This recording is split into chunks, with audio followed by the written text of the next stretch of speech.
ha dicho que en todo caso de llegar va incluso a no colaborar con nadie. Regresamos con más de nuestro estudio y volvemos enseguida por el Nueva York.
joined by the next first family of Virginia.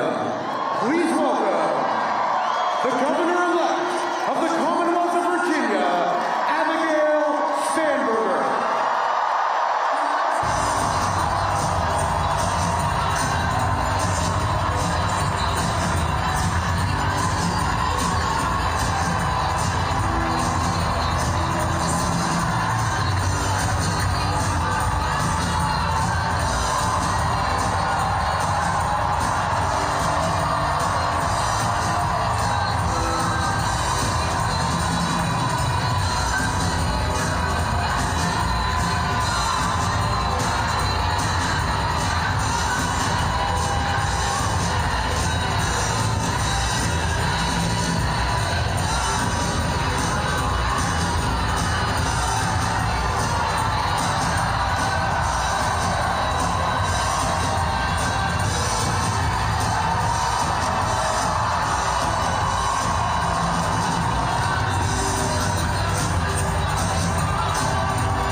Thank you all so much.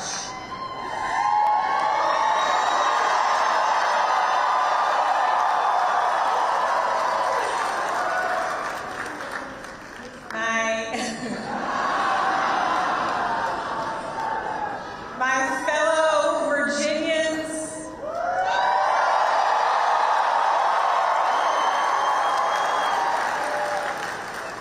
tonight we sent a message.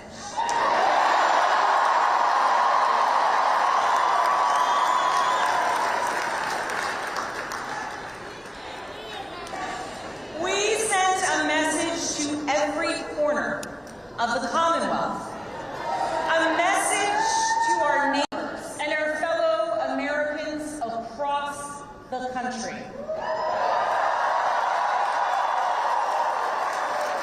We sent a message to the whole world that in 2025, Virginia chose pragmatism over partisanship. We chose our Commonwealth over chaos.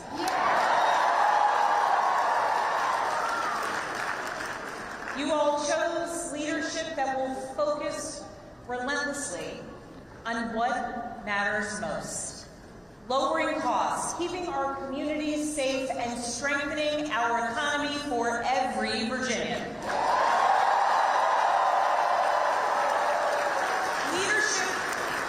Leadership that will focus on problem solving, not stoking division. We chose leadership that will always put Virginia first. And Virginia, I cannot wait to get to work for you.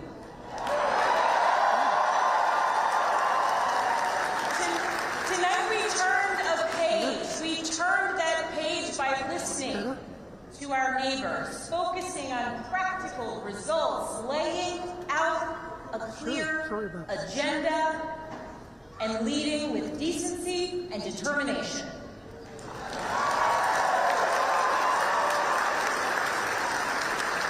To everyone who helped us achieve this win, from the bottom of my heart, I thank you.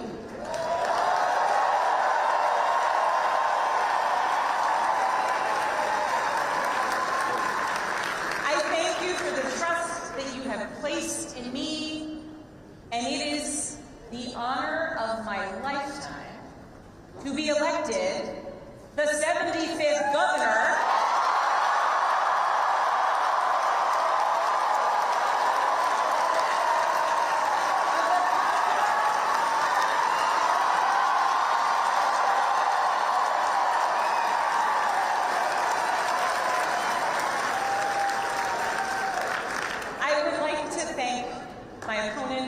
for a hard-fought race, the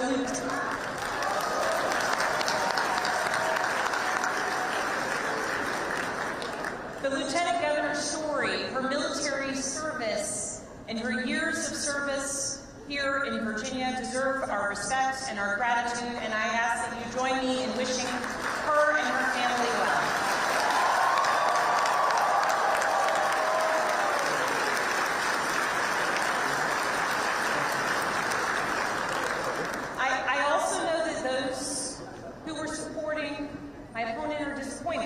Today. And to those Virginians who did not vote for me, I want you to know that my goal and my intent is to serve all Virginians.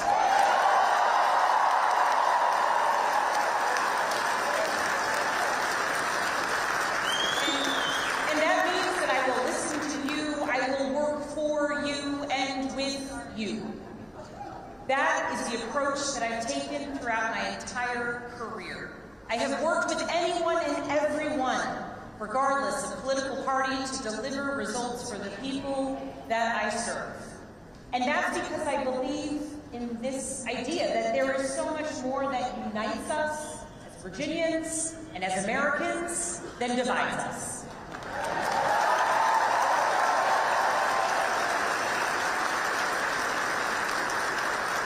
And I know in my heart that we can unite for Virginia's future, and we can set an example for the rest of the nation.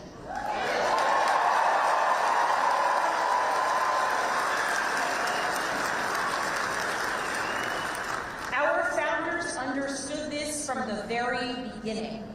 They didn't choose to call Virginia the Commonwealth by accident. They chose it to signify that our government would be based on the power of the people united for a common good. Not for a political party, not for a president, not for a monarch, but for a common good, together.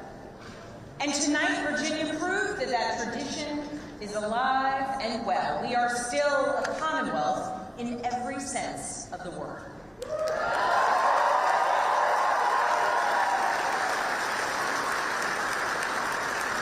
We are built on the things we share, not the things that pull us apart. And I am proud that our campaign earned votes from Democrats, Republicans, Independents, and everyone in between.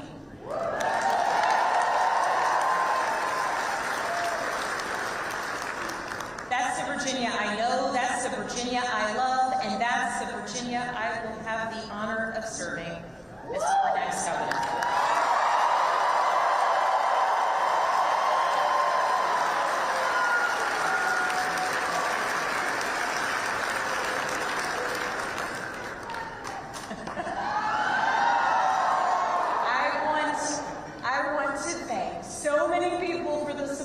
That they have given to our campaign.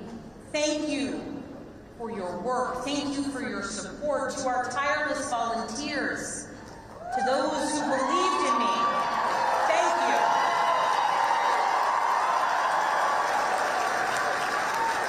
Thank you for devoting your time, your energy, your conviction to this campaign. Thank you for braving the weather, the heat, and then the cold, and then the rain, and then the sun.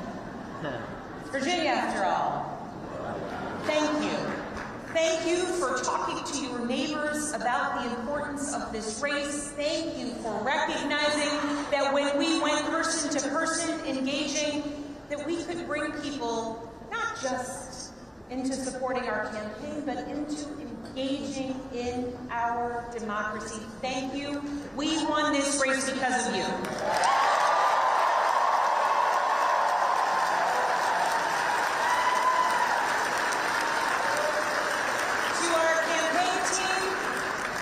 You're the best in the country.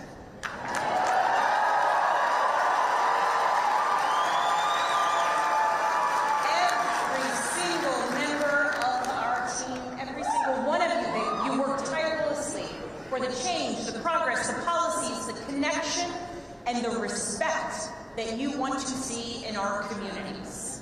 Thank you for working so hard. Thank you for giving people hope. Thank you for knocking on doors in the sweltering heat. Thank you for showing kindness. Thank you for showing up in every corner of Virginia. Thank you for diving deep on policy.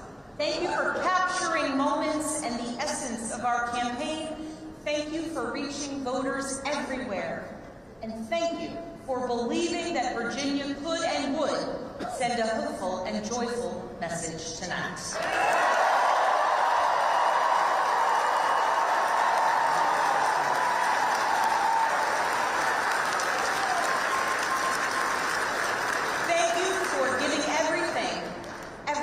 This campaign and then some.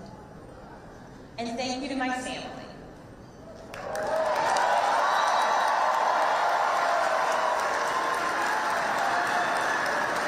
To my husband Adam.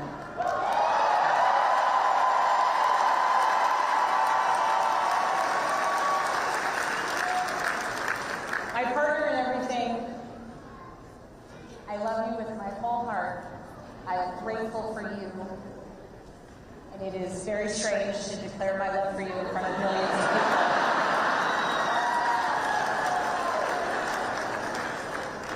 But every adventure we have ever been on has been worth it because you have been by my side. I love you, I'm grateful for you, and I cannot wait to see what the next couple of years bring.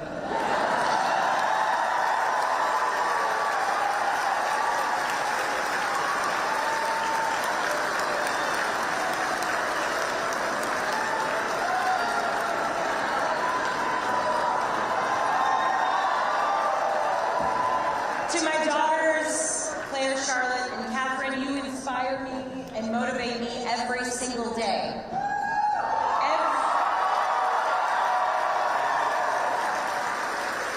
Everything I do to build a better future for you and for all of Virginia's children, and I am so proud of you every single day. I am lucky to be your mother. And Catherine, you did not clean your room today as you promised me.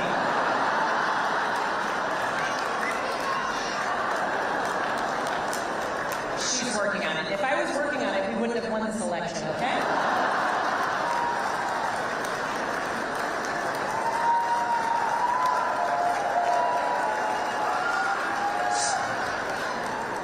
To my sisters, my dearest and earliest friends,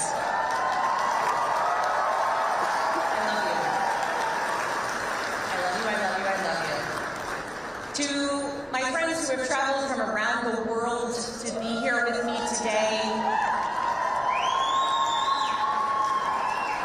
thank you. Thank you for making me who I am, and thank you for always believing in me. And to my parents, I love you. Thank you for leading by example every day.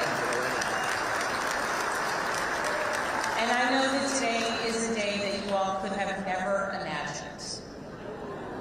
But you taught me the importance of service to others and relentless hard work. And Mama, when I think about your life, from the time spent in foster care to putting yourself through nursing school and the challenges along the way, you made clear to us that to whom much is given, much is expected.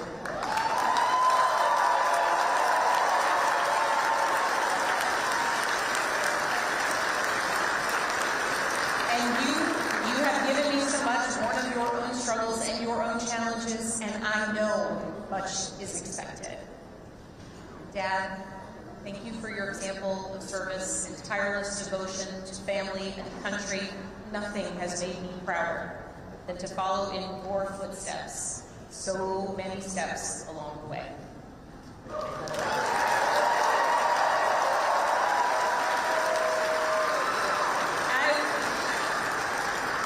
I've talked a lot throughout this campaign about the importance of service and how it shaped my life and my approach to public office, and that all came from my parents.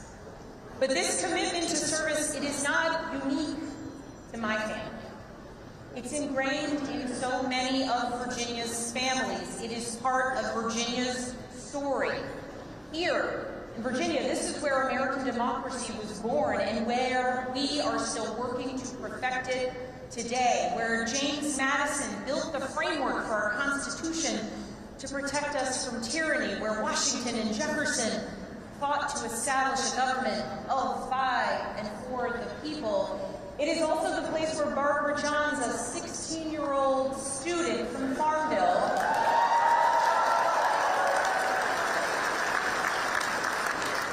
led a walkout of students that became part of the Brown versus the Board of Education case to integrate public schools.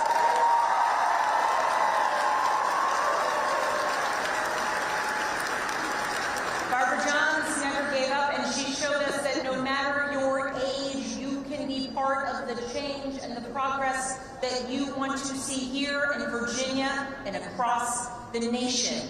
We are a nation founded on ideas, but we are a country where it is up to us, the citizens, who must put those ideas into action. It is us, the citizens, who work to make the change and progress and build upon the foundations laid out for so many years. And Virginia, now it is our time to lead.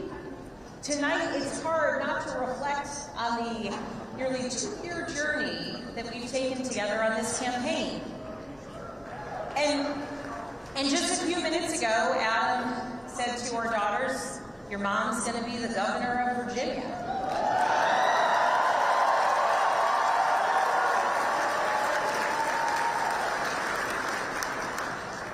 And I can guarantee those words have never been spoken in Virginia ever before.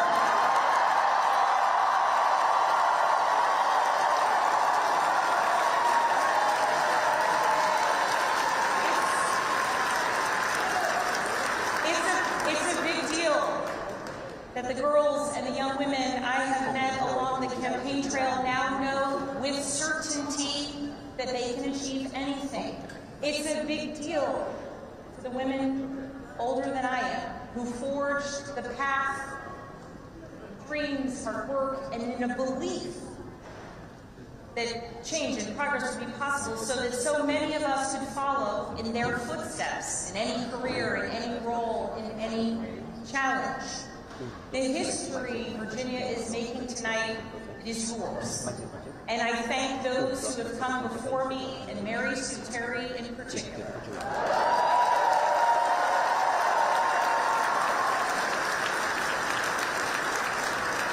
She was the first woman elected statewide in Virginia. And because of her and the continued work of so many, there will be many more women to come for generations to come.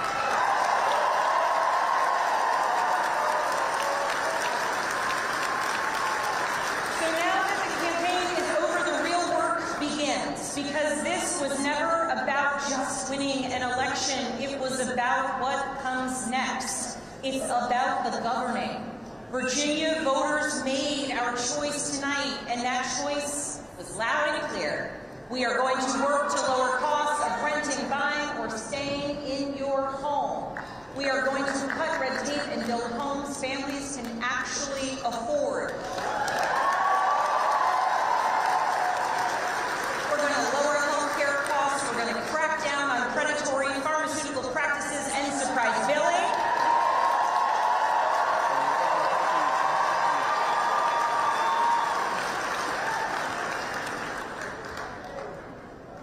And we're going to produce more energy and we are going to lower costs, and we're going to do it by producing more energy here in Virginia, and we're going to make sure that large utility users make sure that they pay their fair share.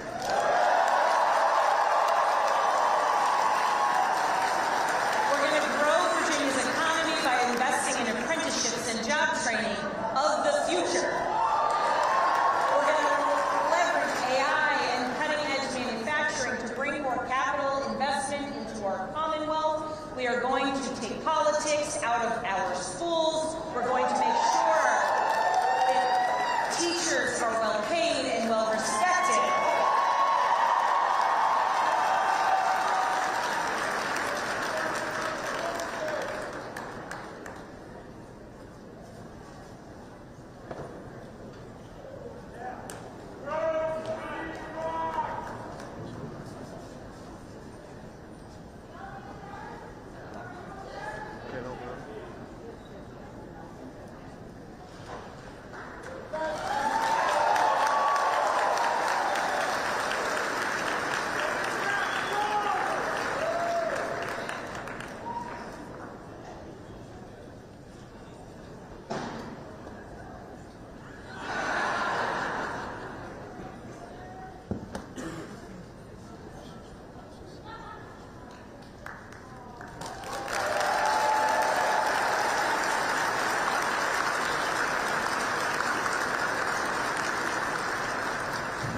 We are going to make sure that our teachers are well paid and well respected.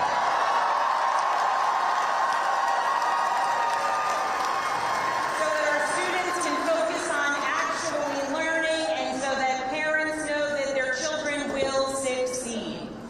And we are going to make our communities safer by providing the training, pay, and support that our law enforcement community needs and deserves.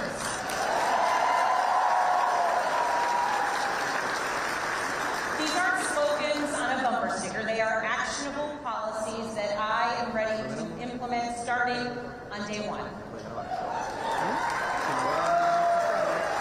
And starting now, that work begins.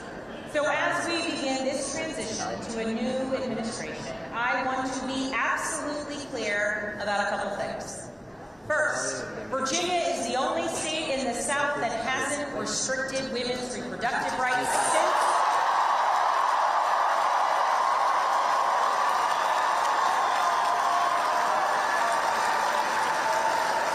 the Dobbs decision, and under my watch, it will stay that way.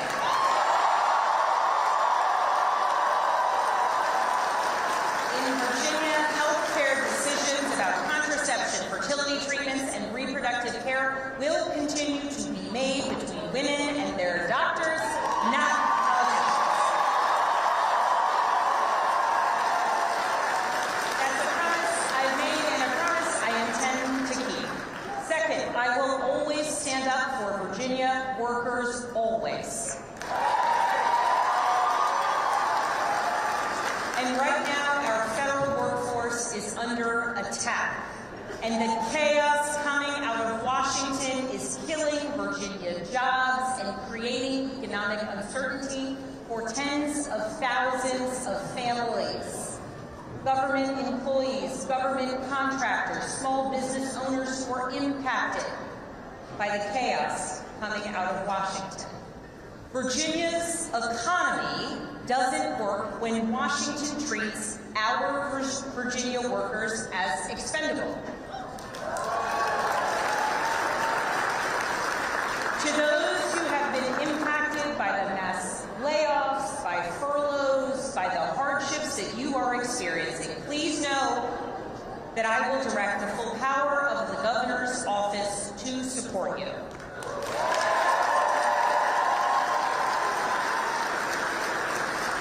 And to those across the Potomac who are attacking our jobs and our economy, I will not stand by silently while you attack Virginia's workers.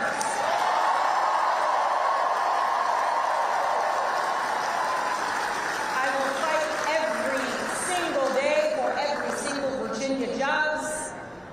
the ones we have now and the ones we will bring to our Commonwealth into the future. I will stand up to anyone who tries to harm our economy or the livelihoods of our Virginians.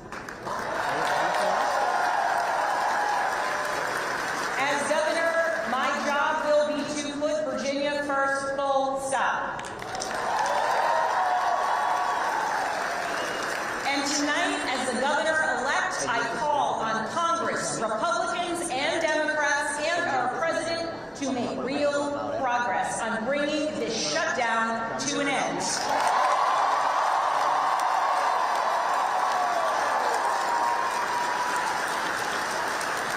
The Virginians, the Americans who work tirelessly for their fellow citizens deserve nothing less. I know we're living in a time filled with chaos. We live in a time marked by uncertainty, and along the way, we do our best to try and explain it to our kids.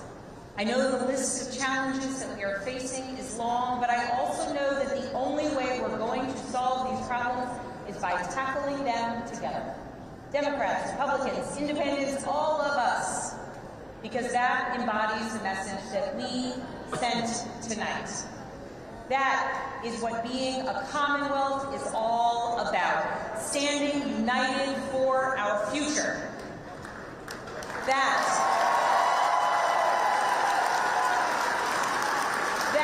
is what Virginia is about. So let's show the world what we're made of. Let's get to work. Thank you all so very much.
From the Associated Press, this is an Election Night 2025 update. Live from Washington, here is Meg Kennard.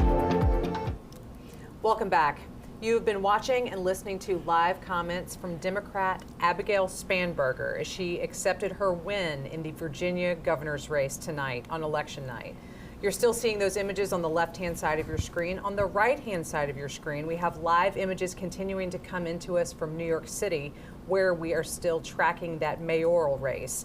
It is 9 p.m. on the East Coast, which means that polls have now closed in New York, and the vote counting will begin. We will be keeping our eyes on both of those screens for any activity and keeping our eyes on the AP wire for AP race calls in this and other races that we anticipate coming in tonight.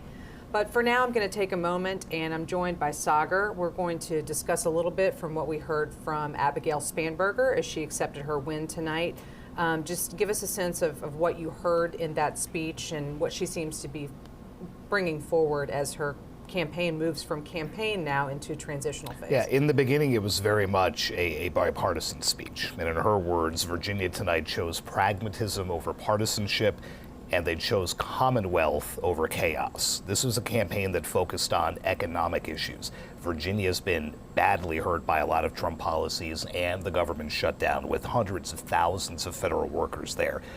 That was the strategy that helped her win. That may be a strategy that other Democrats look to adopt in the midterms next year. And if so, that becomes a problem for Republicans, because Donald Trump to this point has not been able to deliver that economic turnaround he promised. Spanberger also went back to her campaign in 2018 when Democrats took the House majority with more of a centrist message. If this now becomes the blueprint for Democrats, they've shown they can win in a key swing state and turn the governor's mansion from Republican to Democrat, could be a sign of things to come for the Democrats' new playbook. It's always been interesting, especially in these campaigns that we're watching, this gubernatorial contest and the New Jersey race as well, to watch those Democratic candidates and the messages that they're testing out. As you say, kind of looking forward toward the midterms next year and seeing what seems to stick, at least in the Virginia's race, which is one example that we have here, but so far the first AP race call that we have in these contests, we see that certainly did resonate with voters. It's a referendum on Trump 2.0 so far, and it's a good start for Democrats if they can pull that off, and if Mikey Cheryl can replicate that in New Jersey and beat another Trump acolyte type, that's a good sign for Democrats and maybe helps them right the ship after all those losses last year and gives them some needed momentum, in their own words, heading into 2026. Certainly they will continue to be thinking about that as they make plans for the midterms next year. Sagar, thank you so much. That's a good transition for us into that other gubernatorial contest that we're following tonight in New Jersey. For that, we are going to be joined again by AP correspondent Mike Sisak, who is following that contest and also taking a look at Republicans overall in tonight's races. Mike, what have you got for us? Good evening, Meg. We saw in Virginia the Democrat prevailed over the Republican, and now we wait and see here at Jack Ciattarelli's headquarters. He's the Republican candidate for governor of New Jersey, and his supporters have filed into the room. Polls closed in all but a few precincts in the state around 8 o'clock, right at 8 o'clock, and that's when the supporters started filing in. There was a sense of optimism. We saw people in Make New Jersey Great Again hats, a play on the MAGA theme. We saw people with MAGA designed hats saying Jack for governor. But within the last hour, as we've gone away from the poll close, really a wait and see attitude here. We've seen pictures on our screen also of the party that Mikey Cheryl is having. She's the Democrat. A festive mood there. So we are waiting for the results to come in and the results to be counted. And part of the reason for the wait is we're kind of in a little bit of a gridlock situation here that we're used to in the tri-state area. There was an incident earlier in the day where voting was disrupted at some polling places in 7 counties. There was a bomb threat. It was unfounded. Nobody was hurt. At least one arrest was made. But Democrats in Passaic County went to court, petitioned the court to keep voting going in a few polling locations until 9 p.m. So people that may have been disrupted earlier in the day could cast their votes. Now, Passaic County is also where the Justice Department sent election watchers this year. That's a swing county. That's in northern New Jersey, and that's an area where the Trump administration's Justice Department sent people in to make sure there was nothing untoward going on. For now, we are watching and waiting, awaiting that AP race call in this pivotal governor's race. As we mentioned earlier in the show, these races are seen as a bellwether going into the midterm elections in 2026 and the presidential election in 2028. And New Jersey has traditionally gone blue in presidential races. The last Republican to win was George H.W. Bush in 1988. But the governor's office, it flips. Chris Christie was the governor prior to Phil Murphy, the incumbent now. Murphy's a Democrat, Christie was a Republican. So there was hope going into tonight for Jack Ciattarelli, for his supporters here, in part because Ciattarelli has run for governor twice before. He lost a primary the first time around, but he only lost to Phil Murphy in the last cycle by 3 percentage points. And that, along with the support from Donald Trump, the president, and other prominent Republicans, has given a lot of hope to the supporters here, whereas at Mikey Cheryl's campaign headquarters, there's a lot of hope because of the support she's received, namely from former President Barack Obama, who came to New Jersey to campaign on her behalf. Donald Trump did telephone town halls on behalf of Jack Ciattarelli, but did not campaign in New Jersey for him, despite where we are right now, the Bridgewater Marriott, the headquarters for his campaign, a mere 7 miles or so from Trump's Bedminster Golf Course resort, where he spends some of his summer months.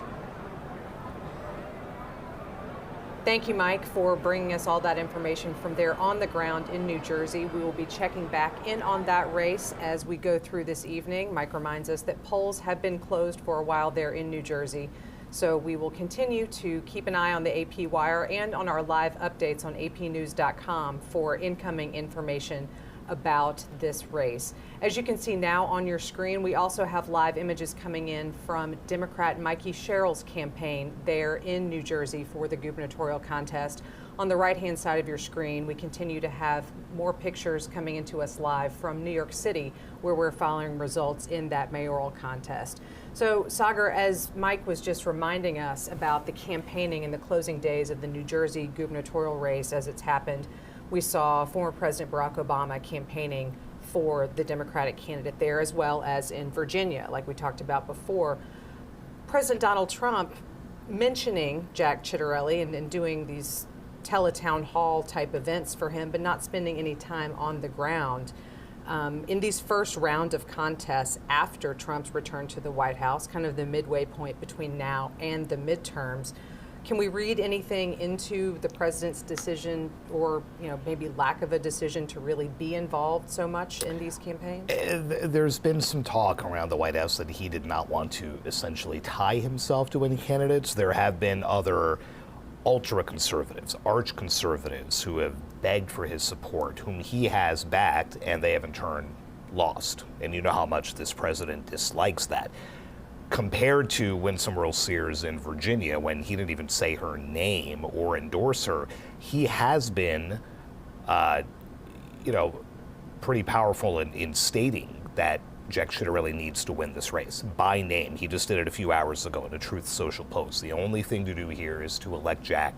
Jack will be great. Jack knows a lot about energy. I mean, very effusive praise. Mm-hmm. And he did come out and endorse him. And that's even after Ciattarelli 10 years ago had come out against Trump. And that's usually not the kind of thing that Donald Trump forgives, but right. He did in this case. That gives you a sense of the stakes for Republicans here. But it is interesting, with his trips to New Jersey, to his golf club, with his trips to another golf club in Virginia, he didn't set foot in either of those two states to campaign for the GOP candidates. Right. And whether that played a role here or not, one of the two has now gone to the Democrats. Always interesting to try to telegraph any connections that we can see between what may be happening on a decision-making basis at the top level, and then thinking about how it affects the lives of not only the people who are going to be voting in these contests, but the political reporters like you and me who are going to be watching those midterms very closely. So with this first round of votes and first round of results, I guess that gives us whatever idea we can have at this Plenty point. of fodder for a year. We can look at it that way. Lots of things to think about for those midterm elections, which will be 364 days from today. We will return you now to the live images, those 4 boxes on your screen that you can see still continuing to come in from Mikey Cheryl's campaign rally in New Jersey. She is the Democratic candidate there. Also on the right-hand side of your screen, we see live images from New York, where we continue to follow that marquee contest for tonight, the mayoral race in New York City. We'll be back with you soon.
From the Associated Press, this is an Election Night 2025 update. Live from Washington, here is Meg Kennard. This is a breaking alert that has just moved on the AP wire. The Associated Press has determined that Democrat Mikey Cheryl has been elected as governor of New Jersey. The four-term U.S. representative pledged to tackle rising consumer costs and blasted President Donald Trump for failing to reduce prices as he had promised during the 2024 campaign. Joining me to talk a little bit about Cheryl's campaign is Zoran Mamdani. Zoran, just remind us kind of how we got to this point and wrap up, how Mikey Cheryl's campaign really looked this year. Yeah, like Abigail Spanberger in Virginia, Mikey Cheryl was elected to the House in 2018 in the election that allowed Democrats to retake House control. They both talked a lot about economics, like you just mentioned, but unlike Spanberger, who barely mentioned Donald Trump on the campaign trail, Cheryl focused on going after him. Like you said, energy costs, overall affordability. These were issues that she hammered in a state that has some of the highest tax rates in the country. And that, again, like in Virginia, is something that seemed to have appealed to people. This is now the third straight Democratic win in a gubernatorial election after Phil Murphy won back-to-back terms. Neither party, either Republican or Democrat, had pulled that off 3 straight times in more than 60 years. Right, so wow.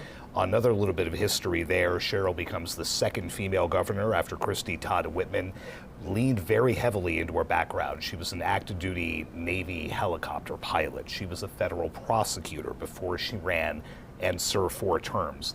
And now she gets to move to Trenton and become governor. Got it. It's so interesting to think about the biographies of these candidates and which ones sort of lean into them as they're campaigning and which ones maybe focus on something different. But that's definitely something that we saw Mikey Cheryl doing during her time on the campaign trail. She is someone who had that military service in her background and really wanted to play up the national security portion, as did Abigail Spanberger again in Virginia. Cheryl's grandfather was a pilot in World War II. And then she goes on to, again, serve in the Navy for more than 10 years, flying rather large helicopters. So it seems to be a playbook that has worked so far for Democrats, 2 for 2 in the only 2 governor's races so far this year. Right. Thank you so much for that analysis of the Democratic side of things. And now to think about the Republican side of this contest, we are going to go back to Mike Sisak in New Jersey, who has been with Republican Jack Ciattarelli's campaign at their rally site this evening. Mike, give us a sense of what you're seeing and hearing from Republicans in this contest tonight.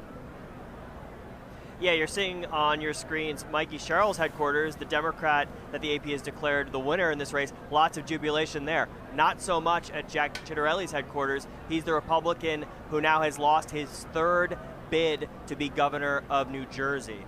He lost in a primary 2 cycles ago, lost to Phil Murphy, the incumbent now, by 3 percentage points back in 2021, and has now lost to Mikey Cheryl in this race. We have not heard yet from Jack Ciattarelli. He is expected to speak at some point tonight at his headquarters here in Bridgewater, New Jersey. But already you have some glum faces in the crowd, people checking their phones, refreshing results, looking at the race call from the AP and other news organizations. And you have what was initially a festive mood turning quite dour. People still trying to make the most of it, conversing with friends, having some drinks, and waiting to hear from Jack Ciattarelli. Also, inevitably, the questions start to come out about what went wrong. We've seen on social media already people questioning the strategy of President Donald Trump not to campaign for Jack Ciattarelli in New Jersey, while others have pointed out that Ciattarelli has struck out twice before in his campaigns for governor, and that maybe this wasn't so much a referendum on President Donald Trump, but really a referendum on the candidates in this race. And as you mentioned, Mikey Cheryl is popular. She has been elected to Congress several times, and she flipped a Republican stronghold when she won that race in 2018.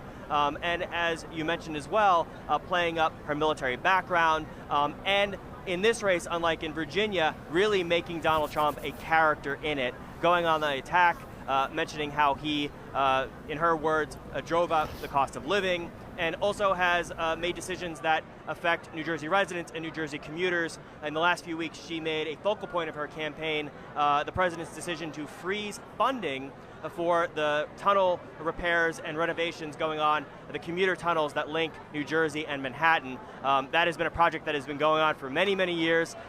Former Republican Governor Chris Christie at one point froze funding for that same project before former President Joe Biden kickstarted it.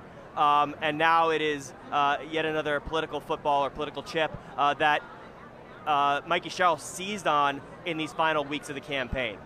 We expect to hear from Jack Ciattarelli at some point. We also expect to hear from Mikey Cheryl at her headquarters. But for now, the watching and waiting has turned into the what happened once again for Jack Ciattarelli.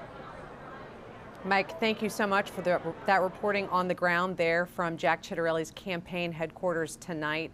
We will continue to keep our eye on video coming in from that event, as well as Mikey Cheryl's headquarters. If either candidate comes out to speak, we'll be bringing you those comments live. On the right-hand side of your screen, you're continuing to see live images coming in from New York City, where we continue to monitor events for candidates in that race and continue to await an AP race call. If any of those circumstances change, we will be bringing you that information as soon as it comes into us. But for now, we'll return you to these live images from New Jersey on your left and New York City on your right. Back with you soon.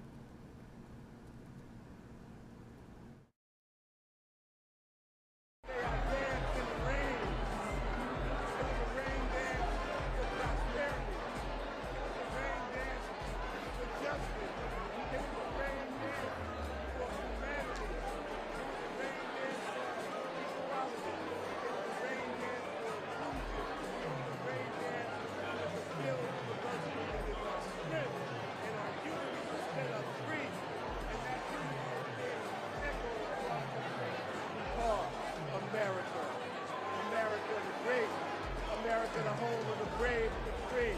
And all I see out there is individuals that were those brave individuals that stood up against the tyranny of Donald Trump. And today we said no to Donald Trump and yes to democracy.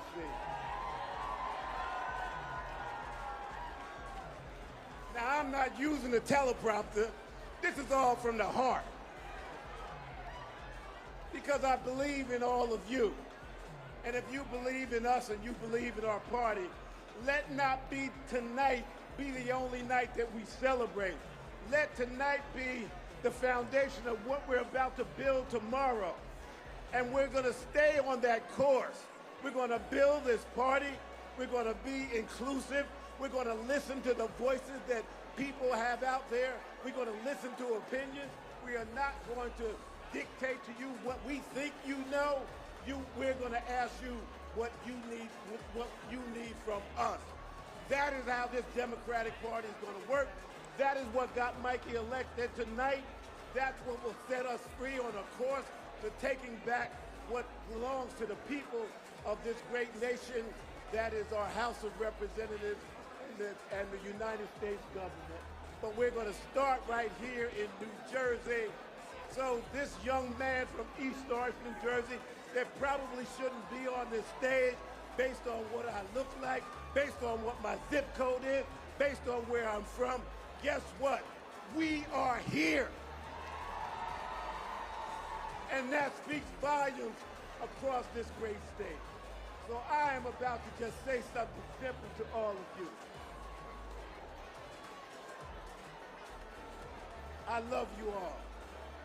I love you all. What was done here tonight was something that was ordained by God. And if you have faith and you believe in a God, no matter what God you worship, what God you pray to, just understand there is a higher being here, and we must embrace that and use that as we move forward. So, ladies and gentlemen, I am the proudest man on the face of the earth because my family sits here, my biological family, my East Orange family, my Essex County family, but what's much important is my New Jersey family. This is Leroy Jones. I'm dropping the mic, signing off here. God bless you all.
From the Associated Press, this is an Election Night 2025 update. Live from Washington, here is Meg Kennard.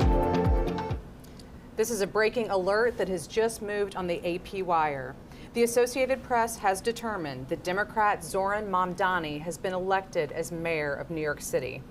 The 34-year-old and his campaign has come to symbolize the more youthful and progressive wing of the Democratic Party. Joining me to talk about this race is Zoran Mamdani. Sagar, so again, this is the big race that we've been watching all night. We've been watching the live video coming in all night from people gathering. But now that we have this race call and AP has declared Mamdani as the winner in New York City, what can we see there and how do we think that this really is couched in tonight's overall results? Yeah, this was really a generational and ideological race. Here you have Mamdani at 34, who will now become New York's youngest mayor in more than 100 years, against Andrew Cuomo, the once disgraced governor who claimed he was ready to do this from day one. Obviously a knock at the younger Mamdani, who describes himself as a socialist, a democratic socialist. This now plays into a lot of thinking that Democrats really do need to embrace that wing of the party to make themselves more relevant.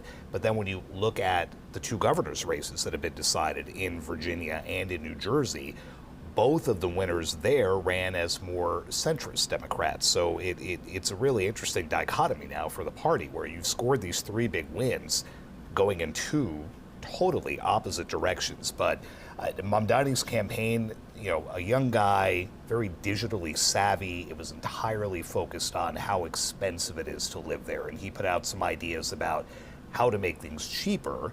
That electrified a lot of folks, that turned off a lot of folks. It infuriated President Trump, who threatened to arrest and deport him. He was born in Uganda. He is an American citizen, so you can't just arrest and deport him. But That was the kind of rhetoric that we heard. And New York is the nation's biggest city. It's always going to get attention. This race just took on a life of its own. And, no one had heard of Zoran Mamdani a year ago. 33-year-old state lawmaker has now been elected the mayor of America's biggest city. A stunning ascent for him there. Absolutely. And I want to talk in just a minute about some of the contrasts with the other major contests that we've been tracking tonight, which Democrats have also been declared winners in. But if you are just joining us, just an update on where we are on this election night. The Associated Press has determined that Democrat Zoran Mamdani is the winner of the New York City mayoral race.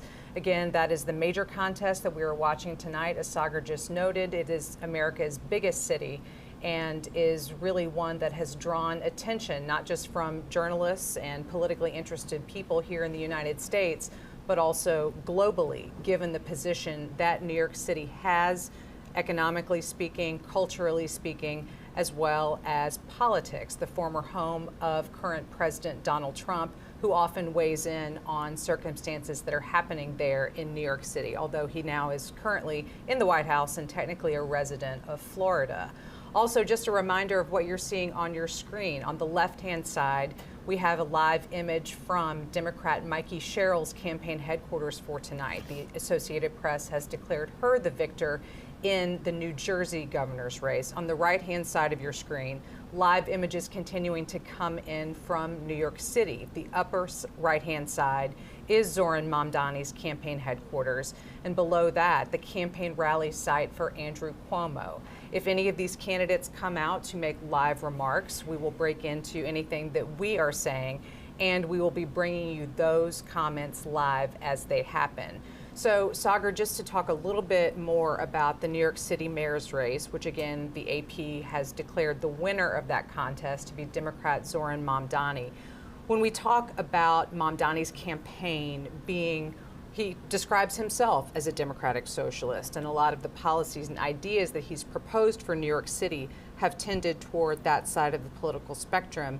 That is very different than what we have heard from the winners in the other two top contests we've been following, those gubernatorial races in Virginia and New Jersey. So can we read anything into writ large how Democrats are feeling if we're hearing from these more centrist Democrats winning these governor's races, but yet the further left candidate winning in New York City? Or is it just New York City is its own animal, its own space? We should not really try to compare apples to oranges. I think you can see that both ways, and it's an interesting debate now that the Democrats will have to have. They came into tonight, again, still licking wounds from a year ago. They lost the White House, they lost the Senate, they lost the House. They've made themselves relevant again. The three big elections we've been talking about tonight, they swept them. They won all three, but again, with two diametrically different approaches. So what does the party do? Does this, further embolden that progressive wing, like Mamdani, like AOC, Bernie Sanders, folks like that. Both of whom we saw campaigning with him. Exactly. Right. Both of whom were on the campaign trail with him. Or you have the more centrist, more moderate ones who worry that some of the policies that Mamdani put out about raising taxes on the rich, about making city buses free, about making free child care, things like that, they worry that as they try to broaden the party's appeal to a bigger swath of America, if the focus is on that kind of thing that some even Democrats will say is way too far left, where does that leave you going into the midterm? So I think they have to be feeling good about all three, but now the party elders will have to have that debate. Both of those approaches worked. Which one works better 364 days from now when they try to take the House back? It's that constant conversation about candidate quality that we've already seen. I've seen it tonight on social media already starting to happen for the midterm. So we will keep an eye on that. Thank you so much for walking us through all of that stuff. We are now, though, going to go back to New York City, where we have Philip Crowther joining us again live from Zoran Mamdani's campaign night headquarters. Philip, what can you tell us about what's happening there? What are you hearing from people as they celebrate this win for Mamdani? Yeah, you won't be surprised to hear that it's very much a party atmosphere here now. We're in downtown Brooklyn at the Paramount Theater, and I can actually see people only just walking in They were kept outside, standing in line for quite a long time. So some of the people who are entering now to celebrate this victory of Zoran Mamdani to become the next mayor of New York City, they are getting the news as they walk into the theater here. Of course, we're seeing a lot of people celebrating right now. Not necessarily surprised, of course, because Zoran Mamdani was very much the front runner in most of the polls ahead of today's election day here. It's also worth mentioning that a really large amount of New York City voters went out to vote in the end. In fact, the highest number of voters for a New York City mayoral election in 30 years this time around. Very much a race that captured the imagination of New Yorkers and that also got a lot of interest from the national media, from the international media. Very much a story that has been followed throughout the world, this one. A lot of journalists here, of course, and among them is Tara Palmieri. She's the host of the Tara Palmieri Show on YouTube. Thank you very much for joining us again, Tara. Thanks for having me. Now, it's time for us now to digest this news now. It's not a surprise that Zoran Mamdani is now projected to become the next mayor of New York City. But what is your initial reaction? Does it take you back a few months to that moment when it looked like it was very improbable that he could become mayor of this city? I mean, it was such a dramatic upset. That primary, he beat Andrew Cuomo by 13 points. And I think that really rocked the Democratic establishment. And they've all been bracing for this moment right now. And what they want to see is how decisive that win ends up being as it shakes out. Right now, he's about 10 points ahead of Andrew Cuomo, but he wants to go into this mandate with over 50%. And he wants to show overwhelming support when he pushes for these really progressive programs. When he goes to Albany, state capital, and he asks to help him fund, universal child care, universal free busing. I mean, he said that he wants to raise taxes on the wealthy and corporations. He can't do that. It's the governor, Kathy Hochul. There are city-run grocery stores. There are a number of things that he really wants to do, but he needs to have that political mandate to do that. And so while everyone is so excited here, I mean, what he represents, 34-year-old, Muslim, South Asian, New Yorker, literally started the race at 0%, whereas Andrew Cuomo started as a former governor, son of a former governor, former HUD, official in the Clinton administration, entitled, I would say, but dynasty. And for a very long time, the presumed frontrunner, he had the donors behind him, he had the real estate community, and to see Zoran Mamdani not only beat him, but overwhelmingly by what looks like it may be double digits. We'll have to say and keep close eye. And again, it's called so quickly, within an hour of the polls closing. It's really telling, and I think it reflects a moment right now in the Democratic Party where the base is overwhelmingly rejecting the establishment. Andrew Cuomo represents the Democratic establishment. He was the candidate picked by the establishment. And we have, the establishment players. Chuck Schumer, the Senate Minority Leader, has not endorsed. Hakeem Jeffries, the Minority Leader, has quietly endorsed. And then, Kathy Hochul is the governor and knows that her re-election in a year will depend very much on winning the support of the city. She's endorsed, but she's a center-left Democrat. And I think there are just a lot of questions about what this progressive populist movement, as Mamdani calls it, democratic socialism, which a lot of people are still wrapping their heads around. What does that even mean, right? What does that mean for the party? Can that exist in New York City and Ohio? How does the party separate itself in the midterm elections in a year from now? Is he just going to become the poster boy for the Democratic Party that the Republicans will use as a foil? Will President Trump target him in his, in his ICE initiatives and his anti-immigration initiatives? Then there are the clashes over Israel, and there's just so much tension. There's going to be so much clashes to come. This is going to be an administration to watch. A lot of his progressive policies are not that different than Bill de Blasio's, but he has so forward about what he represents, and he's got big dreams and a big agenda, and we'll see if he's able to do it. as we stand here, we expect the next thing to happen here, of course, is for Zoran Mamdani, the projected next mayor of New York City, to actually take the stage and give what is going to be his victory speech.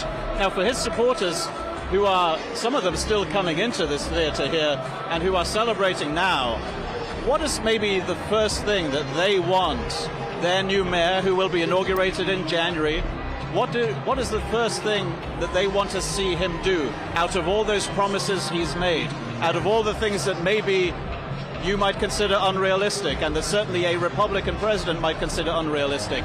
Free buses, free childcare. Which one of those is the absolute priority for his voters, do you think? I forgot to mention rent freezes. And I think a lot of people would agree with Jimmy McMillan, the former mayoral and presidential candidate. The rent is too damn high in New York City. It is astonishingly high. And I would say probably this audience, a lot of people in their 20s, 30s, strivers, making their way, would probably agree with that sentiment, right? They're not likely to be, the Wall Street hedge fund types, dynasty families that can afford to live in a New York City that seems to be increasingly only made for them. So he's got some hurdles because the real estate board decides if you can freeze rent-stabilized apartments.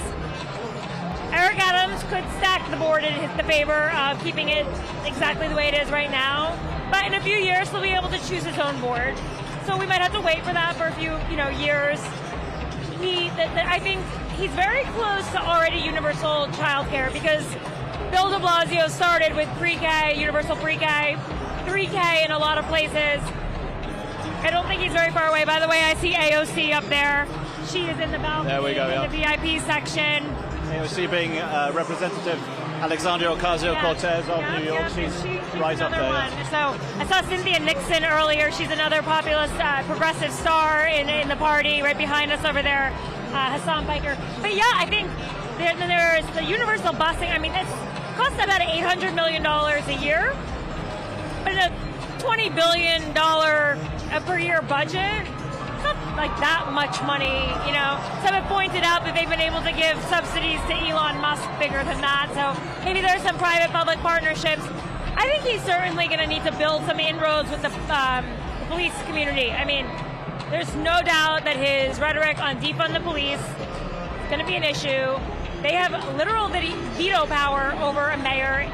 It is extremely strong force for him, and he apologized on Fox News for his prior comments. He's going to have to, I think he's going to have to continue to address that. And keeping Jessica Tisch, the current police commissioner, on, I think it's a really good first step to show that he respects the force and the moderation that they want. And I think there's, he really can't raise taxes on the wealthy without the governor. I don't think she'll do it in an election year. Raising taxes on corporations, again, I don't think he'll do that. But I think it's all the things that people really want to hear, and it's a testing ground. And it's certainly, listen, for a party that was polling at 27% approval rating, the Democratic Party, pretty amazing to see all these people out here celebrating the Democratic Party. A pretty astonishing sweep tonight. The presence of Alexandria Ocasio-Cortez, the congresswoman from New York, brings us to that debate that is going to be happening inside the Democratic Party, undoubtedly starting right now, and already started before this victory for Zoran Mamdani in the mayoral election in New York City. Is where is this party going? Because at the same time that a democratic socialist, who is not afraid to call himself that, wins here in New York City, you have two Democratic candidates for governor winning in New Jersey and Virginia, who are very much seen as centrist and moderate. So where is the Democratic Party going? Is it going in both directions at the same time? Absolutely. I mean, Mikey Cheryl, Abigail Spanberger, both former congresswomen who rode in on a blue wave as Blue Dog Democrats. They rode in as Blue Dog Democrats.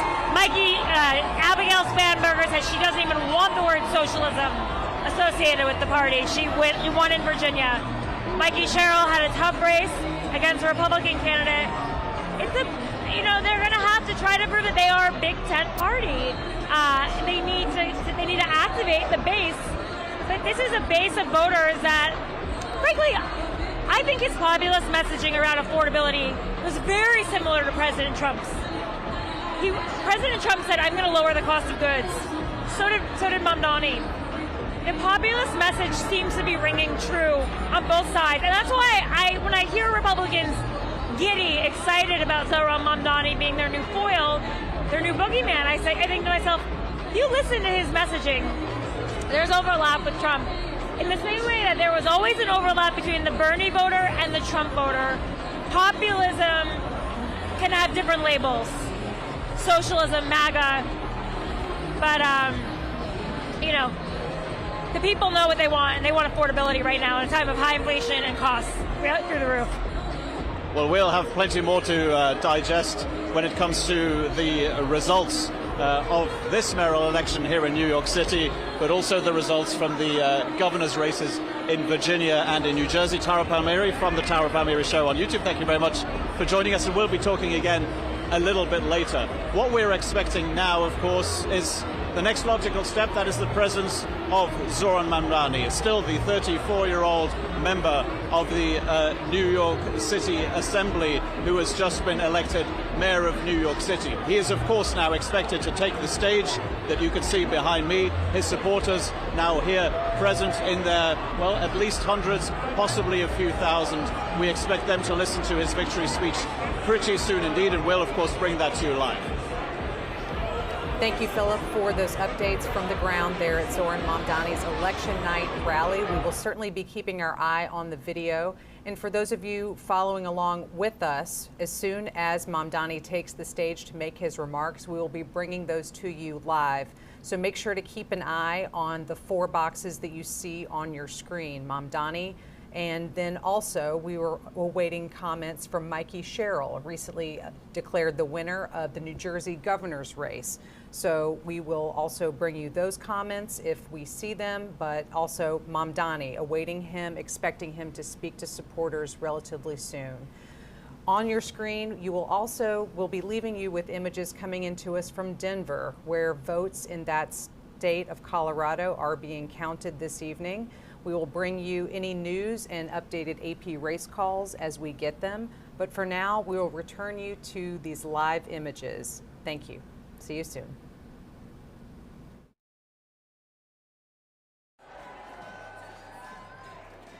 She listens to people, she includes them, and she leads with both her head and her heart. And no one gets left behind. So I think this outstanding victory tonight is a great affirmation of a positive direction we're headed in this country. And I don't think that we can rest easy, but I will say I will rest easier tonight knowing Mikey is at the helm.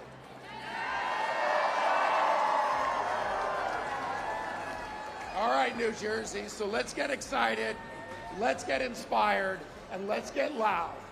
Ladies and gentlemen, please welcome the next governor of the great state of New Jersey, Mikey Cheryl.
But man, with this vote, you guys just scream from the rooftops.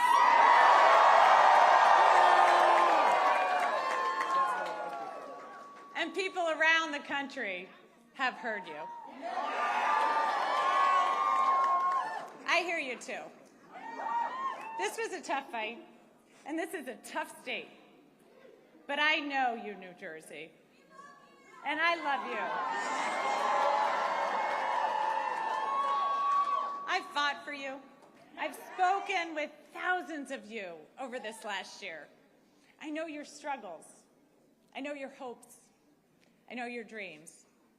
So serving you is worth any tough fight I have to take on, and I am incredibly honored to be your next governor.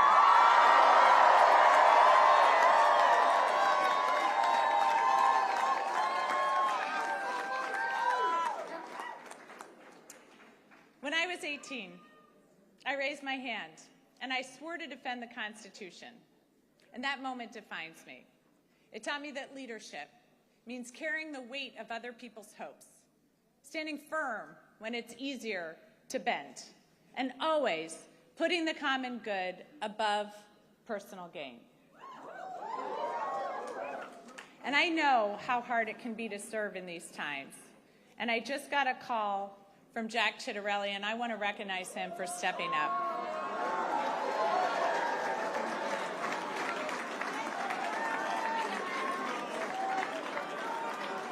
And all of you know, I love our history, and our state motto has always stuck with me.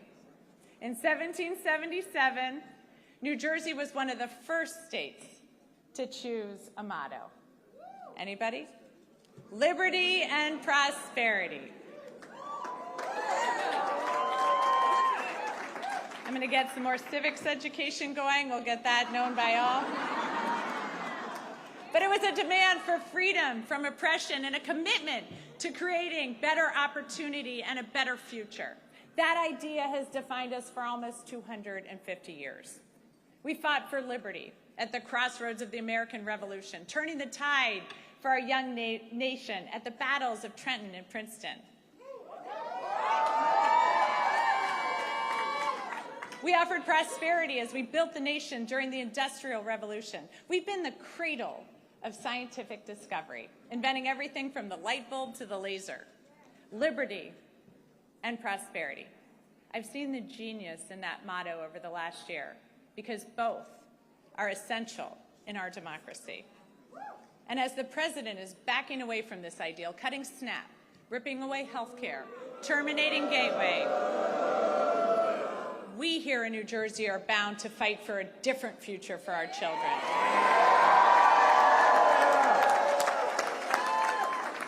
We see how clearly important liberty is. We know that no one in our great state is safe when our neighbors are targeted, ignoring the law and the Constitution.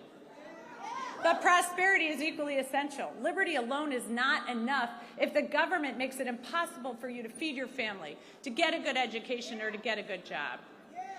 So in this country, that shouldn't be too much to ask. But right now, all of it seems at risk. Governors have never mattered more.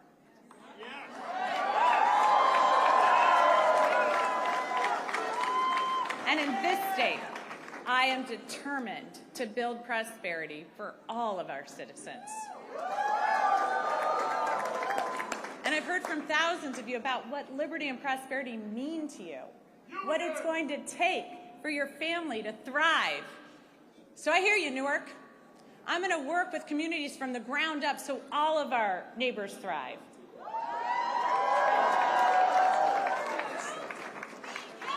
I hear you, Sham, so I'm going to declare a state of emergency on day one to drive down your utility costs. I hear you, Westfield, so I'm going to make sure our kids are safe online and schools have the resources they need to address the mental health crisis. I hear you, Jersey City, so I'm going to hold government accountable, balancing individual liberty with collective responsibility, ensuring people are safe, healthy, educated, and free to pursue their dreams. I hear you, New Jersey. Good government doesn't just manage problems, it solves them.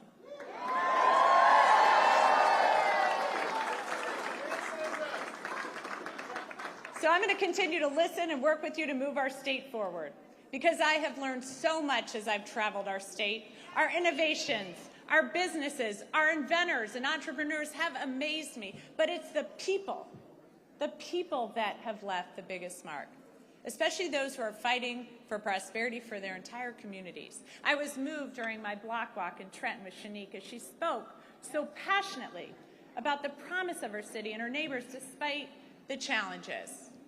I love the group of young men from Monroe who've been hard at work on this campaign. They want a seat at the table and they're ready to fight for their future. The little girls who come up to me to say that they're going to be a governor or they're going to be a president. It reminds me of my own belief that anything was possible. Akeem's team, who worked their butts off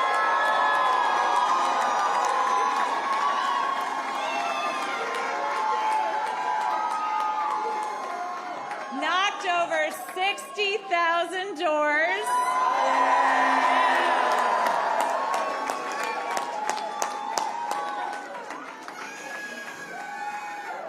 Akeem told me these are not the kids who will succeed in Trump's vision of this country, but they will in mine. The men and women in labor.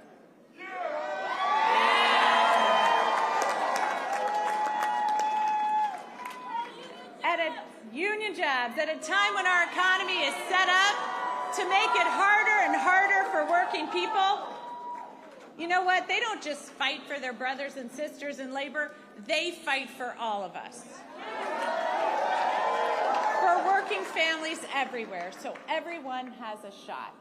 So thank you. Thank you to each and every person here tonight and across the state who's worked hard over the last year. Thanks to the thousands of volunteers who made millions of calls, texts, and canvases, to everyone who's ready to stand and demand a better future for our kids and our families. To my running mate, Dr. Dale Caldwell.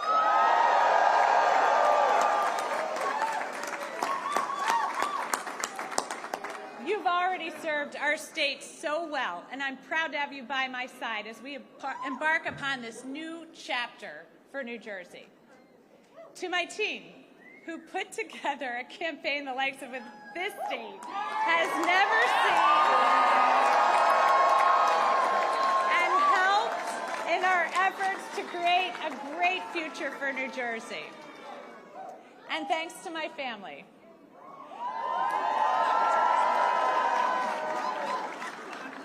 who put up with missed soccer games, lacrosse games, football games, volleyball games, swim meets, and rugby games, all to put up with this, so thank you. And a special thanks to my husband, Jason. Through 4 kids, 2 dogs, a hamster, numerous goldfish, 5 campaigns, an insurrection, and 2 impeachments, you have been a truly amazing partner.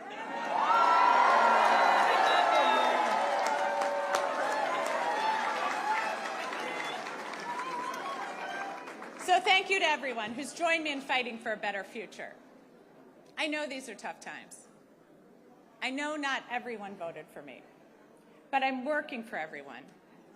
Every single one of you. When we all do better, we all do better. So tomorrow begins a new day. And at each new day in New Jersey, the sun rises over the Statue of Liberty, a daily reminder of her promise.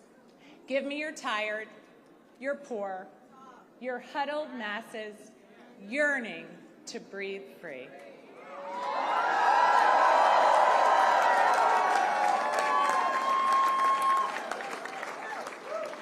She declares that her lamp lights the path to the golden door. That golden door is New Jersey. It always has been. And that expectation is well deserved, especially after this election, where we chose, we're going to follow Lady Liberty's beacon. We're not going to give in to our darker impulses. Here in New Jersey, we know that this nation has not ever been, nor will it ever be, ruled by kings.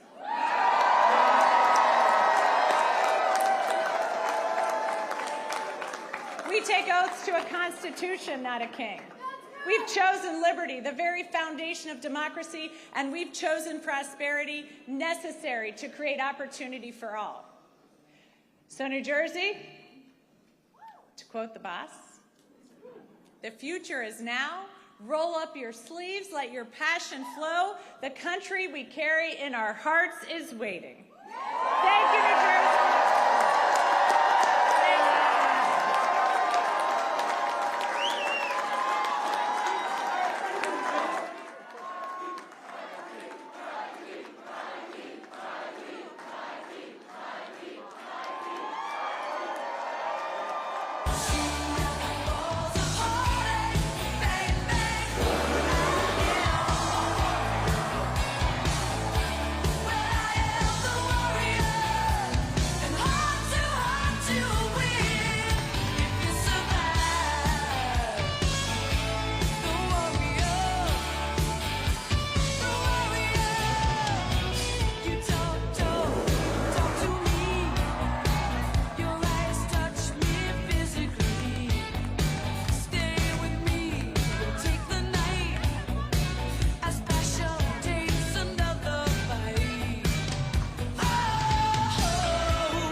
From the Associated Press, this is an Election Night 2025 update. Live from Washington, here is Meg Kennard.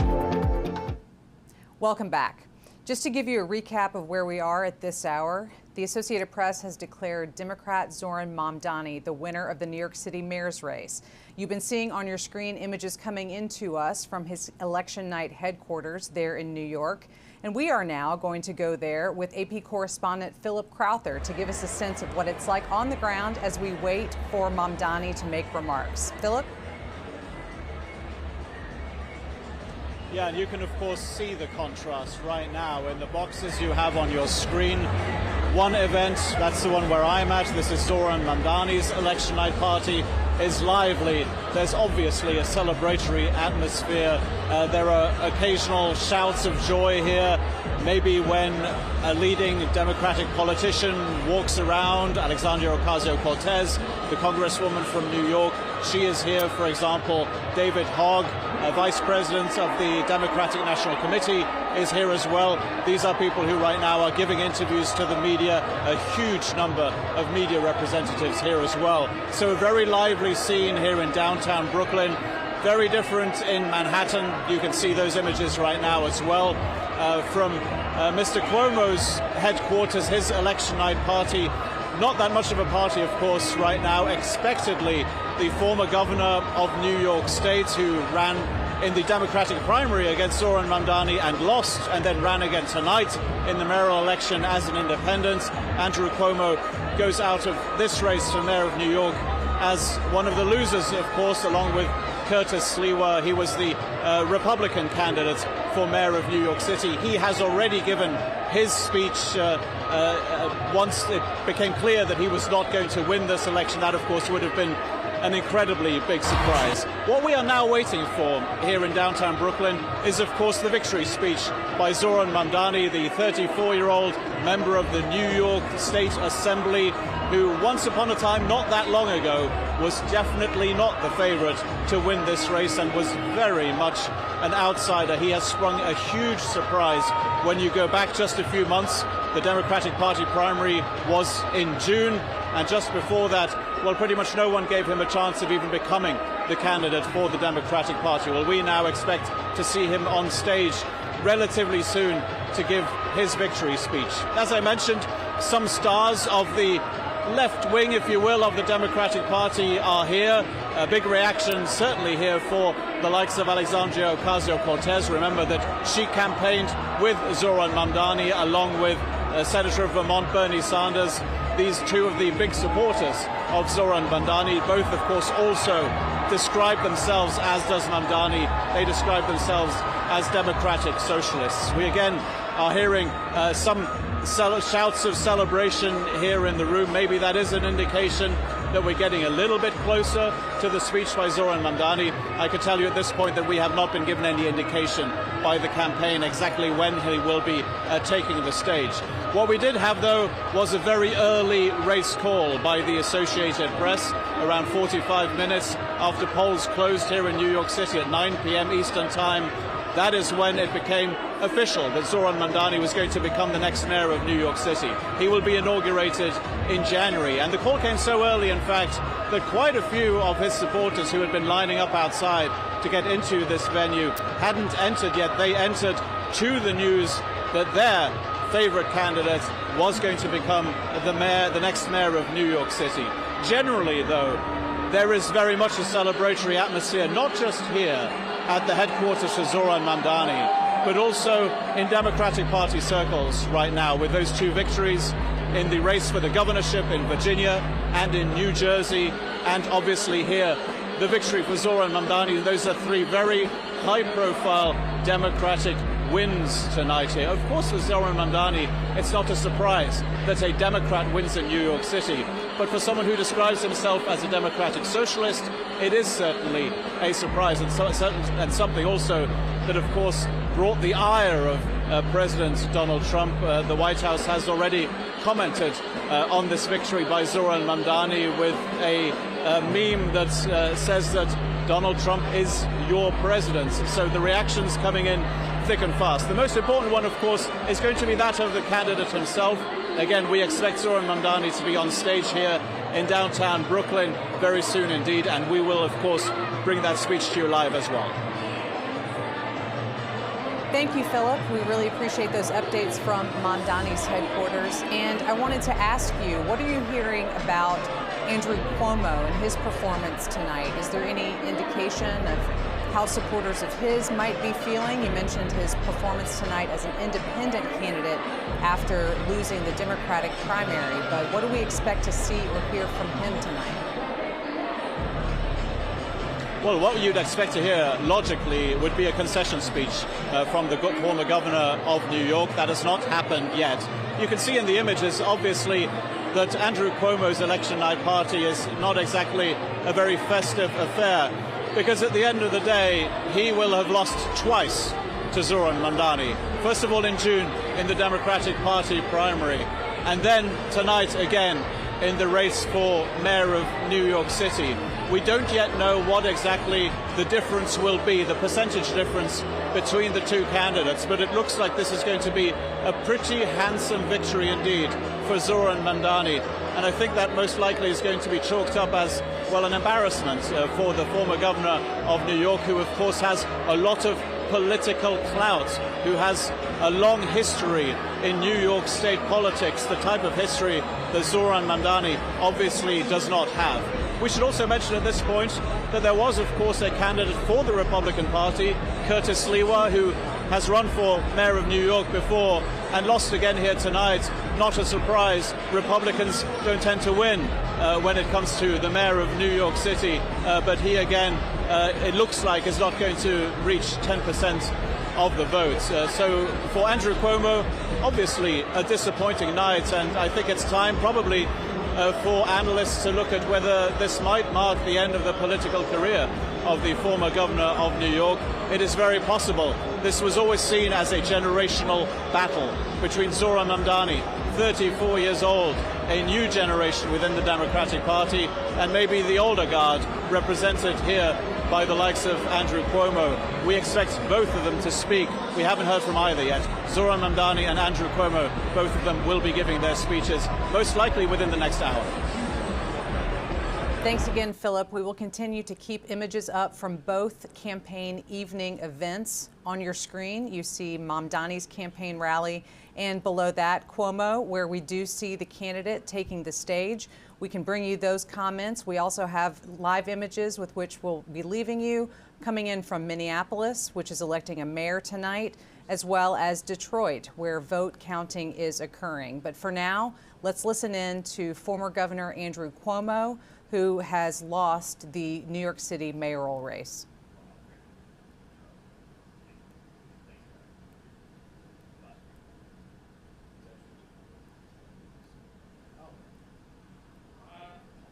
First, let me, I love you too. I love you too. Let me acknowledge part of my special campaign team. We have from the right, Telef Lundaval, the new son-in-law, husband of Mariah. We have Mariah, Cara, Michaela. I want to thank our campaign chairman, Bill Mulrow, our great campaign manager, Greg Goldner. I want to thank Mayor Adams, who stepped out of the race to make us more competitive, and that was a very gracious thing to do.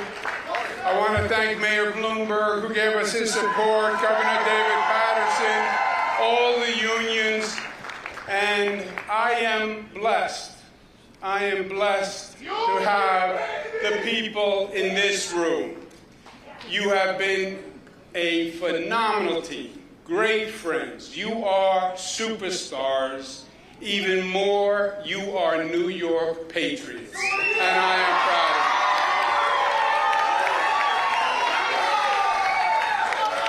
you. This campaign was the right fight to wage. And I am proud of what we did and what we did together. This campaign was to contest the philosophies that are shaping the Democratic Party, the future of this city, and the future of this country.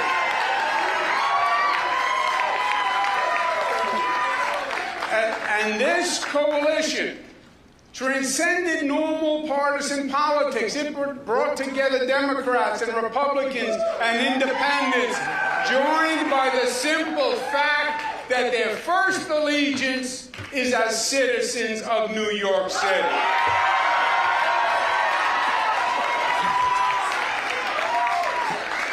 Two million voters, the largest number in modern political history, cared enough to show up in a municipal election.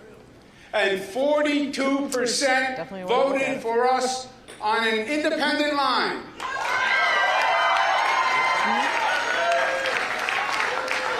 That is the highest percentage in modern history.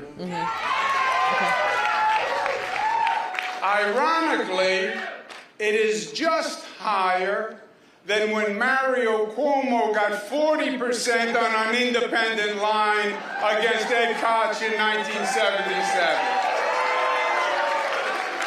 It's also important to note that almost half of New Yorkers did not vote to support a government agenda that makes promises that we know cannot be met. We support an economy of jobs, of opportunity, of entrepreneurship. That's what New York is, and that's what New York must remain. We are a nation of laws, and we believe in law and order, and we need the police to keep society safe. We will not make the NYPD the enemy. We cherish our diversity, and we have no tolerance for discrimination of any kind by race, religion, sexual orientation, or creed. And we will not tolerate any behavior that fans the flames of anti-Semitism or diverse attacks.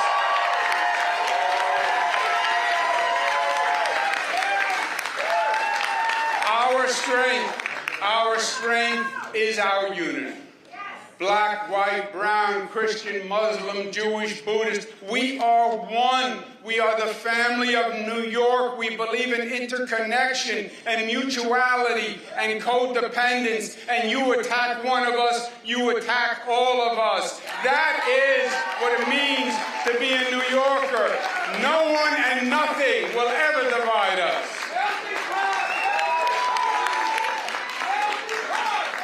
And this campaign was necessary to make that point. A caution flag that we are heading down a dangerous, dangerous road. Well, we made that point, and they heard us, and we will hold them to it. Also, my friends, feel proud, because we accomplished the two important New York characteristics. We got up off the mat after the primary, and we made it a real race when the media had already commenced the coronation.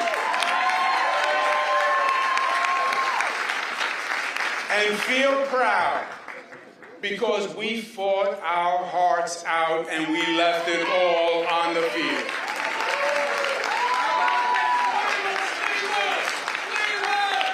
Congratulations to Zoran Mamdani.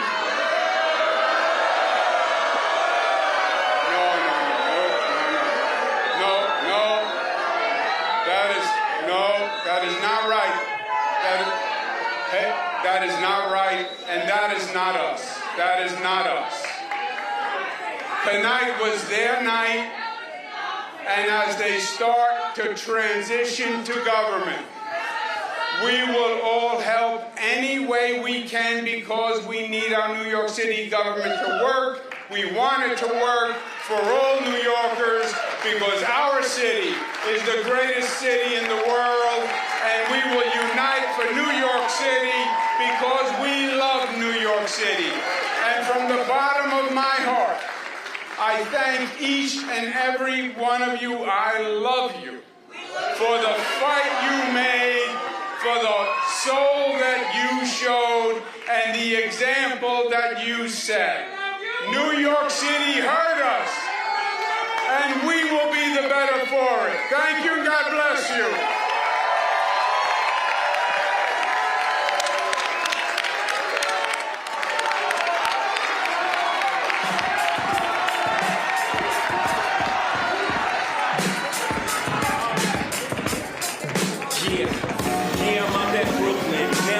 Tribeca, right next to the narrow, but I'll be hood forever. I'm the new Sinatra.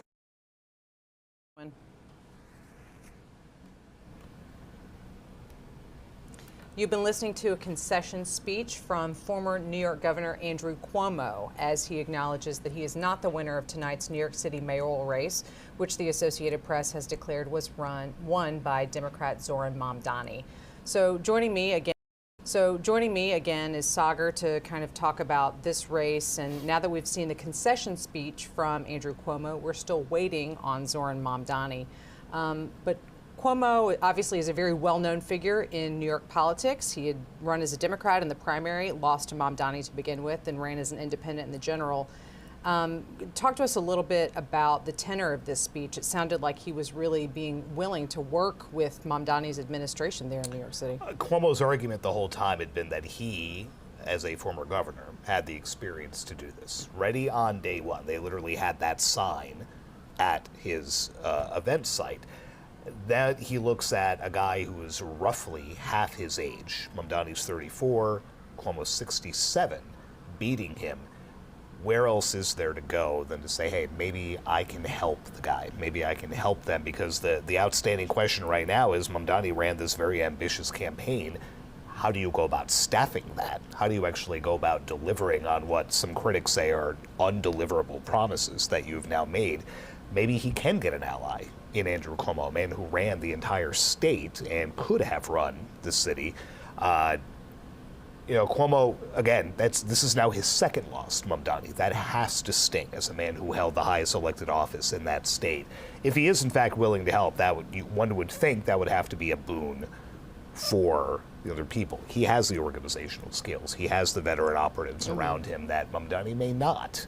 As a 34-year-old, the youngest mayor in more than a century, now running America's biggest city, you're going to need some help. And maybe he can find that now in Andrew Cuomo. It's not unusual for us to see that in various administrations at different levels for a candidate to come in with perhaps less executive experience, bringing in someone with more experience. I mean, I'm thinking about presidential administrations of both parties in the last couple of decades that have done exactly that when picking their vice presidents, for example. You have to bring in the veteran hand, and it'll be interesting what that dynamic would look like and what role, if there is an official role, we're projecting way ahead now, that Andrew Cuomo may in fact play there.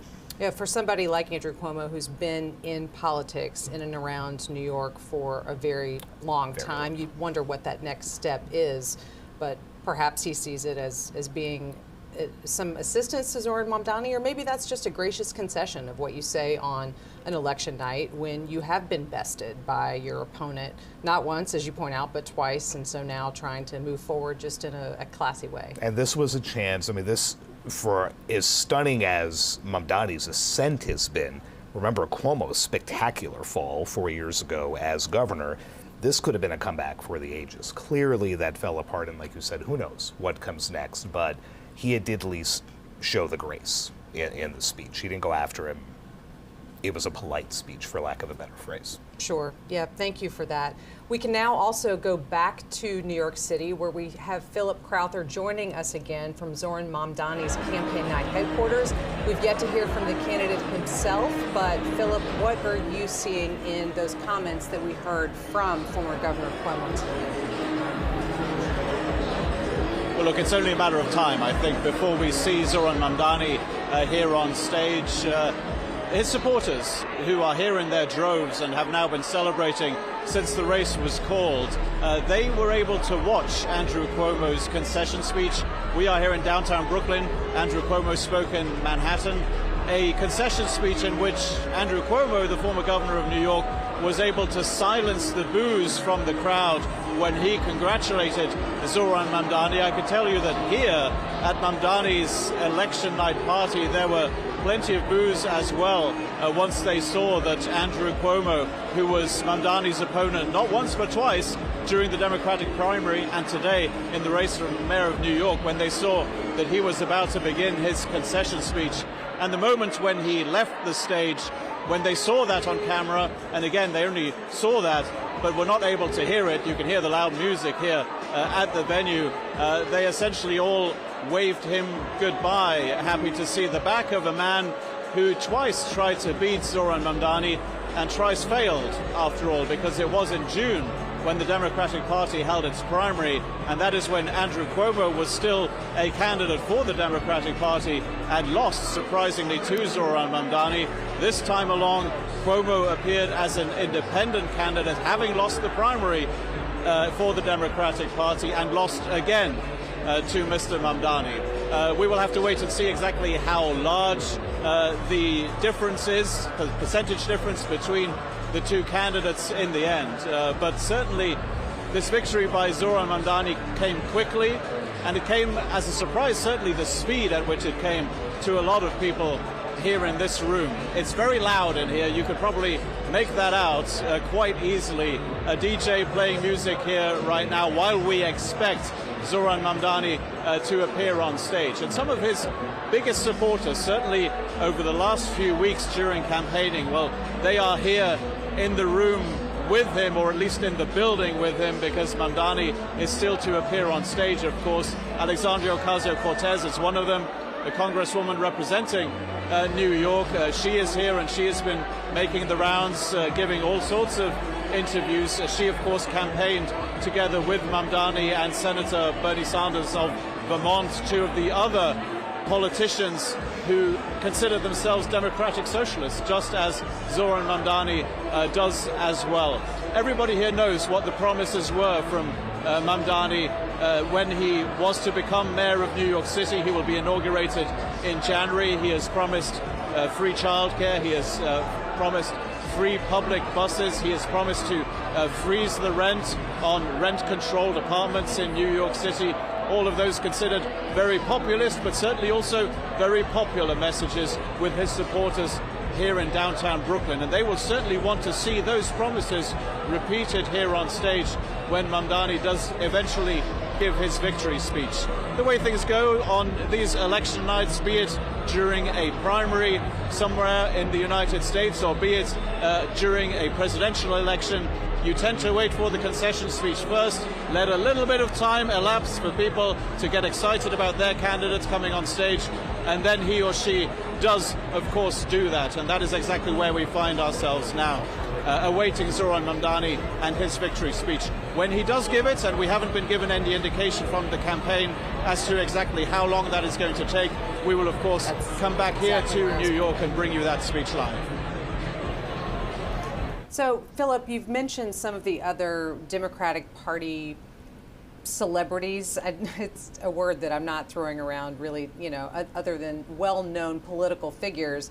But it also seems like there's perhaps some influencers and an energy in the room. Given Zoran Mamdani's age, given the fact that he has run this very digitally focused campaign, can you kind of bring us there? I mean, we can hear the noise behind you and see the excited people, but kind of bring us into that room and let us know exactly, who else are you seeing there, and what are they relating to you in terms of what their takeaways are from this kind of campaign that Mamdani has put together?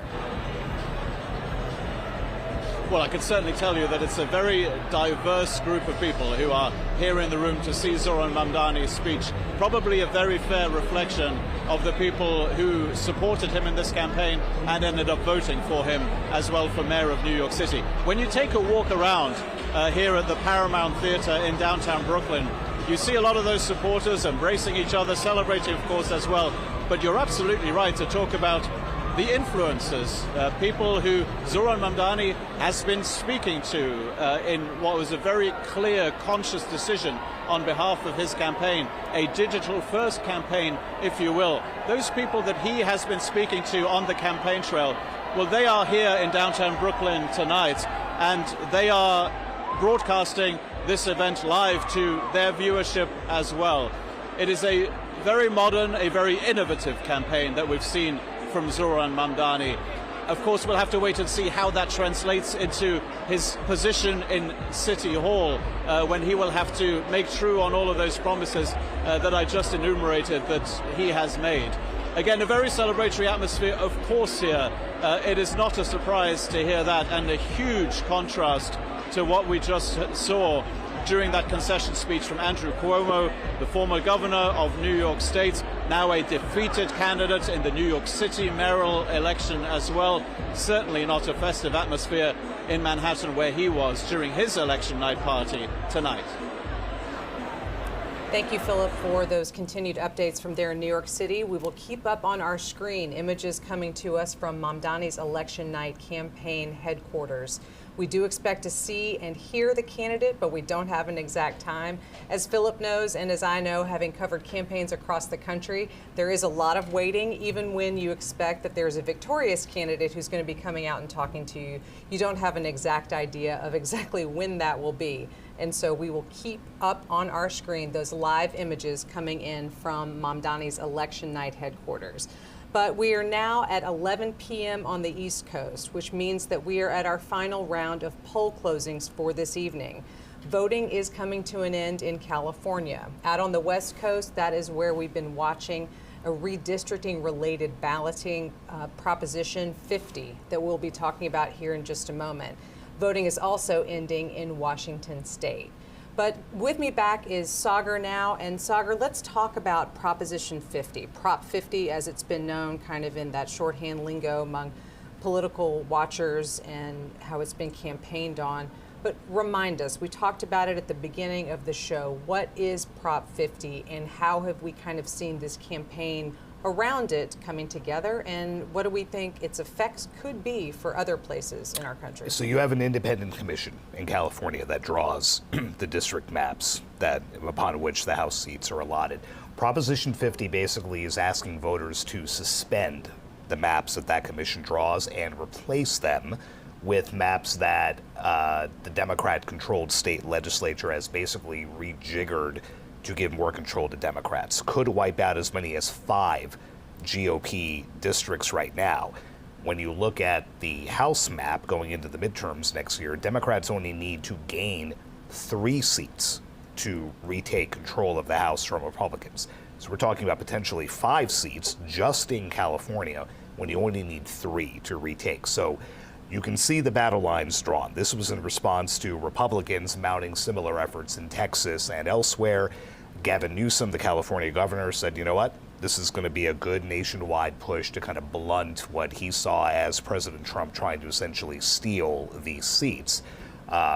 It's going to be a big deal heading into the midterms if Prop 50 passes, and then it'll be really interesting to see what other states this may then ripple through. Are you going to have pressure from the president on down, maybe a GOP governor, whomever it might be, but this is going to play out a lot in coming months, and the stakes are just massive going into the midterms.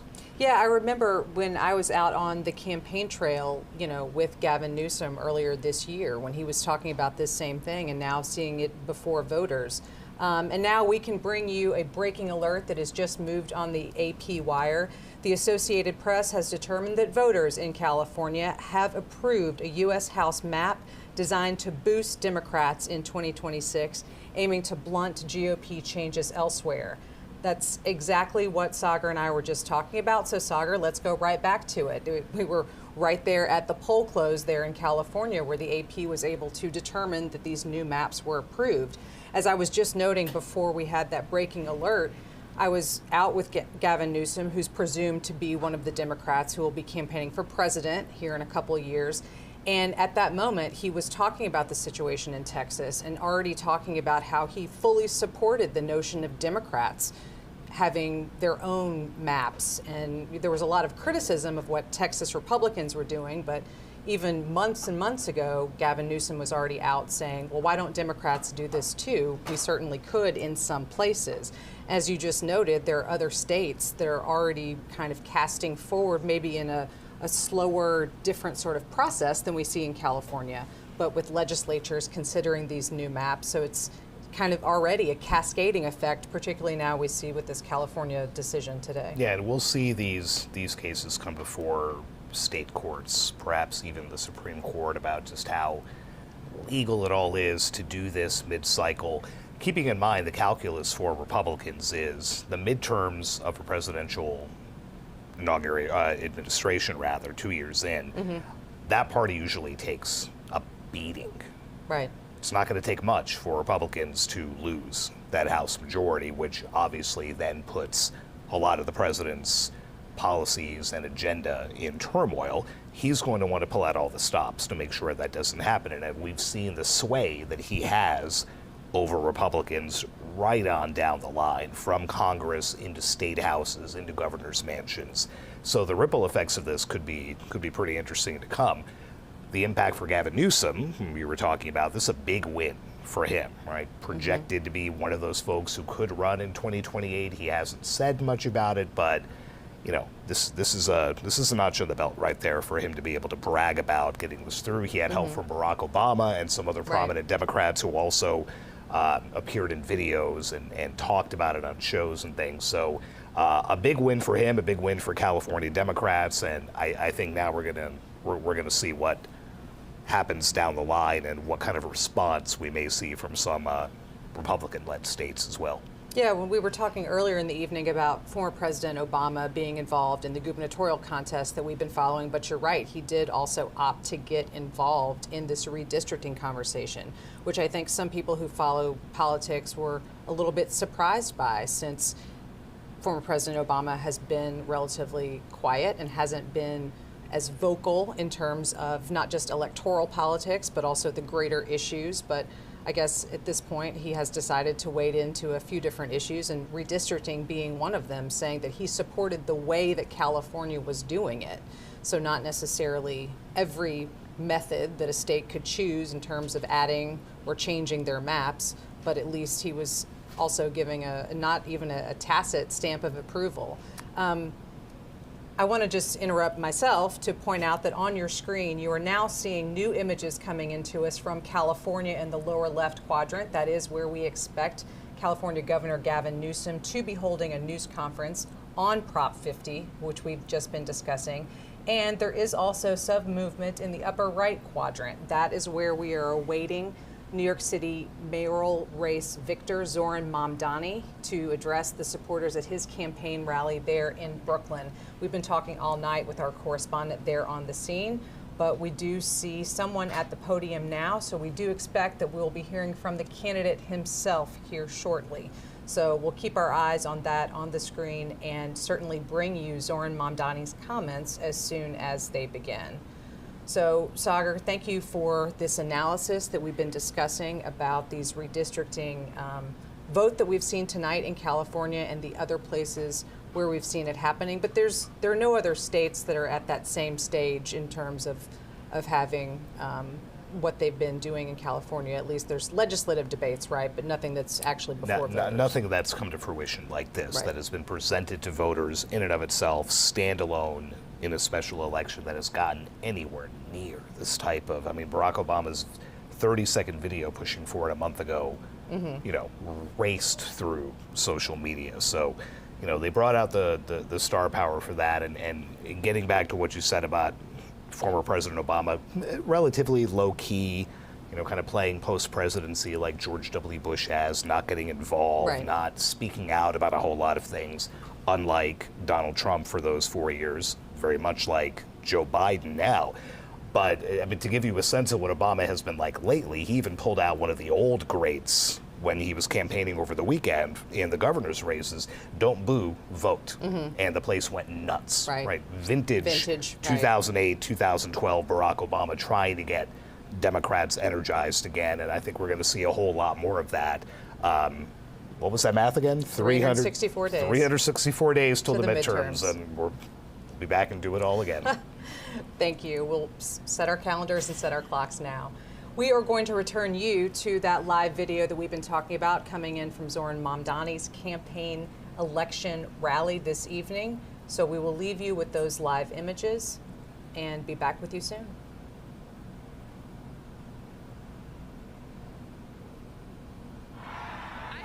So honored to work with you, learn from you, and support you as you have faced unprecedented scrutiny and at times ugliness and threats from our opponents. You have built a historic campaign, so please give them all a round of applause.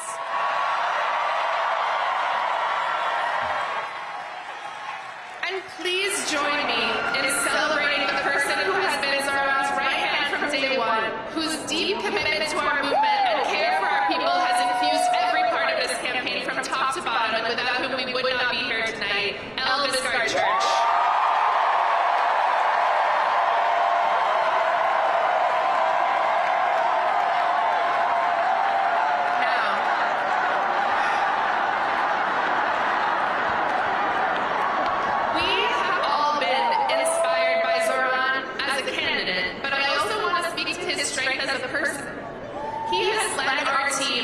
This movement with grace, curiosity, good humor, and thoughtfulness.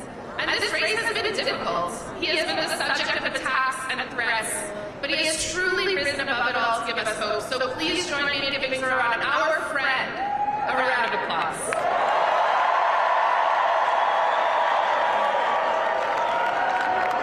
And there are too many supporters to name, so I want to speak to everyone directly. Please raise your hand if you have given to this campaign, whether that is time, labor, knocking a door, hosting an event, creating art. And if you are one of the tens of thousands, this is beautiful, and if you are one of the tens of thousands of people who contributed but cannot be with us tonight, this is for you as well. You have made history. You set unreachable goals and then exceeded them. You believed in this city and believed in each other. And you achieved something that people will speak of for decades to come. You led with kindness and compassion. And most importantly, during a time of despair and rising fascism, you decided to fight for someone that you don't know. So thank you.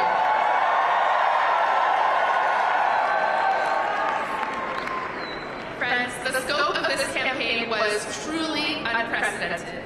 We had hundreds of thousands of conversations with our neighbors and trained leaders who will help us deliver our agenda for the next 4 years. But this record-breaking program did not come out of nowhere. It was the product of years of organizing and leadership development by New York City DSA and so many of our movement partners.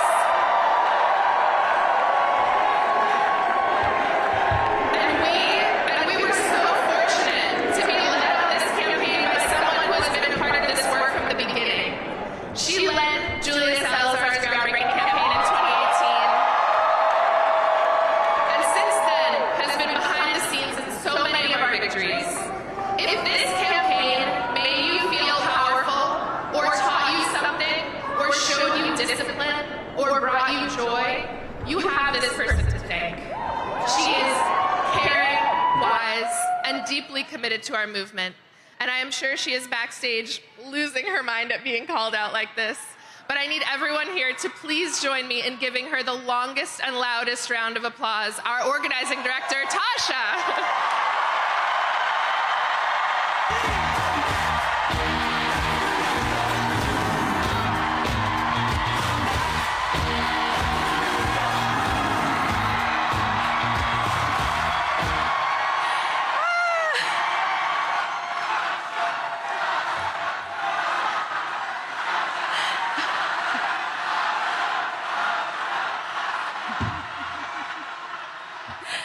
Thank you. This is very exciting. Thank you, everyone. I'm Tasha, and I've had the honor of being the field director on this campaign. I first crossed paths with Zoran in 2017 on a city council campaign for Khader El-Yateem in Bay Ridge. Zoran was the paid canvas manager, and I was volunteering on the campaign as a member of New York City Democratic Socialists of America. I don't think that we could ever have imagined that 8 years later, we would be here on election night for a mayoral campaign, 104,000 volunteers strong. 104,000 volunteers. We love numbers, we love metrics, but I want to talk first about what's behind those numbers.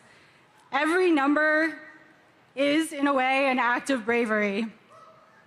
Door knocking is not the easiest thing.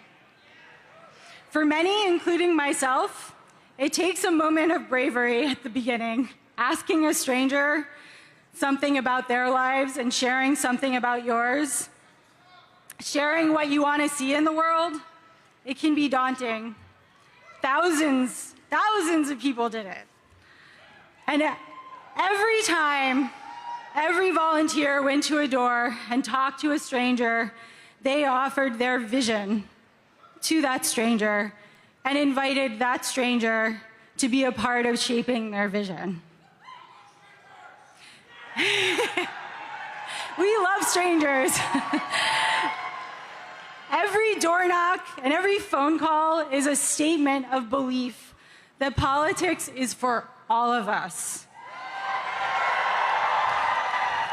This campaign and this city is all of ours to shape. I also want to say something about field leads.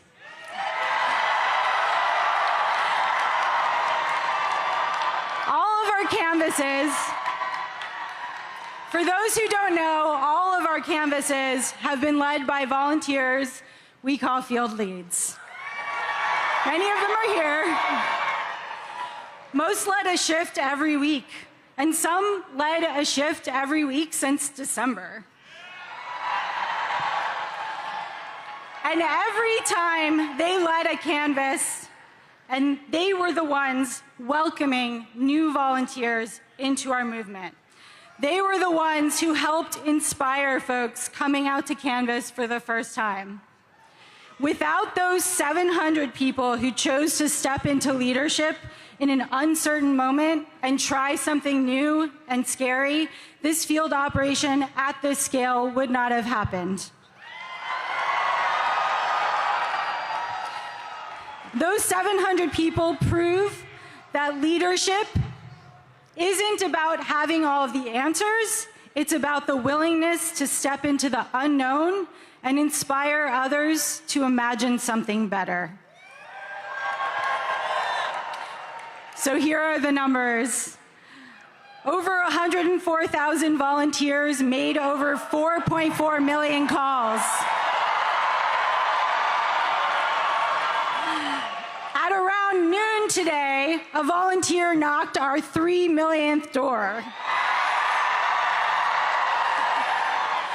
Over 700 field leads have led over 5,700 canvases in 243 neighborhoods.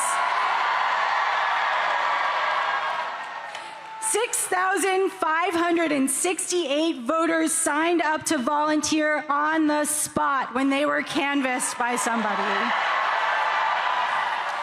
8,389 voters signed up to volunteer when they were asked by a phone banker. These are unprecedented numbers.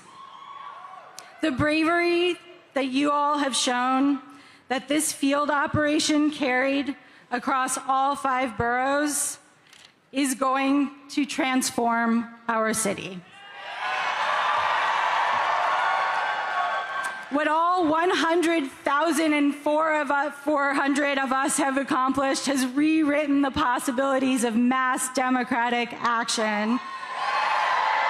And it doesn't stop tonight. We all know that we won't stop at electing Zoran. We will continue to fight to bring the affordable of New York City to life. I am so excited to do that with all of you.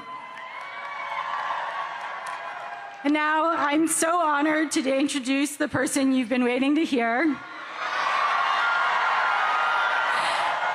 We've worked for many years to bring about change in New York City that it so urgently needs. He's been a friend, and he is the next mayor of the greatest city on earth, Zoran Mamdani.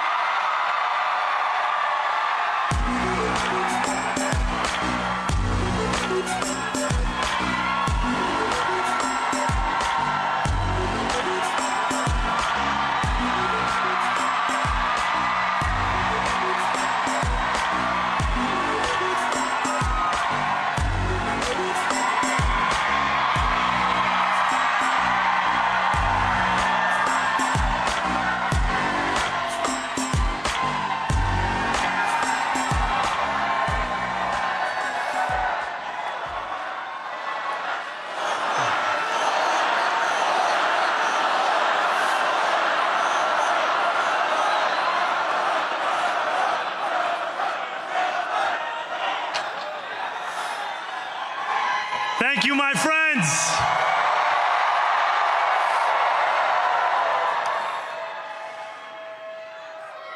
The sun may have set over our city this evening, but as Eugene Debs once said, I can see the dawn of a better day for humanity.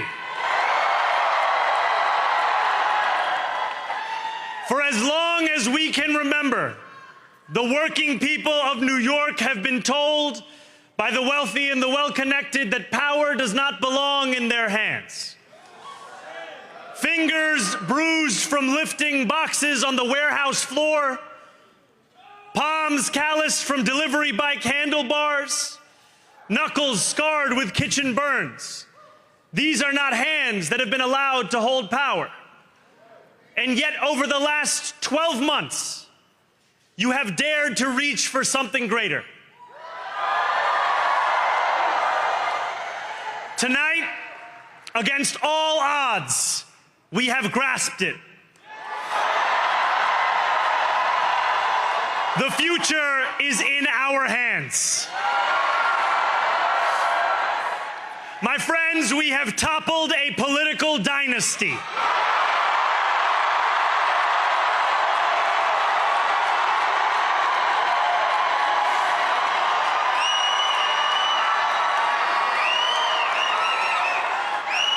I wish Andrew Cuomo only the best in private life. But let tonight be the final time I utter his name as we turn the page on a politics that abandons the many and answers only to the few.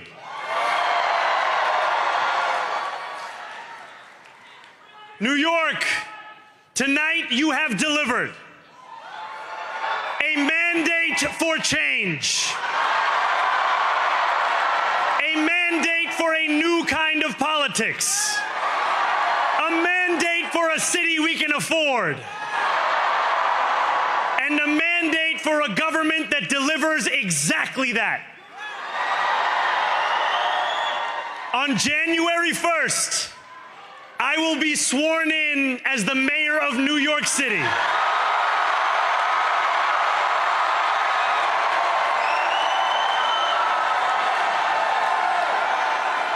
And that is because of you.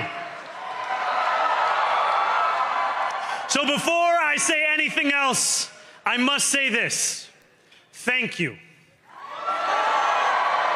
Thank you to the next generation of New Yorkers who refuse to accept that the promise of a better future was a relic of the past. You showed that when politics speaks to you without condescension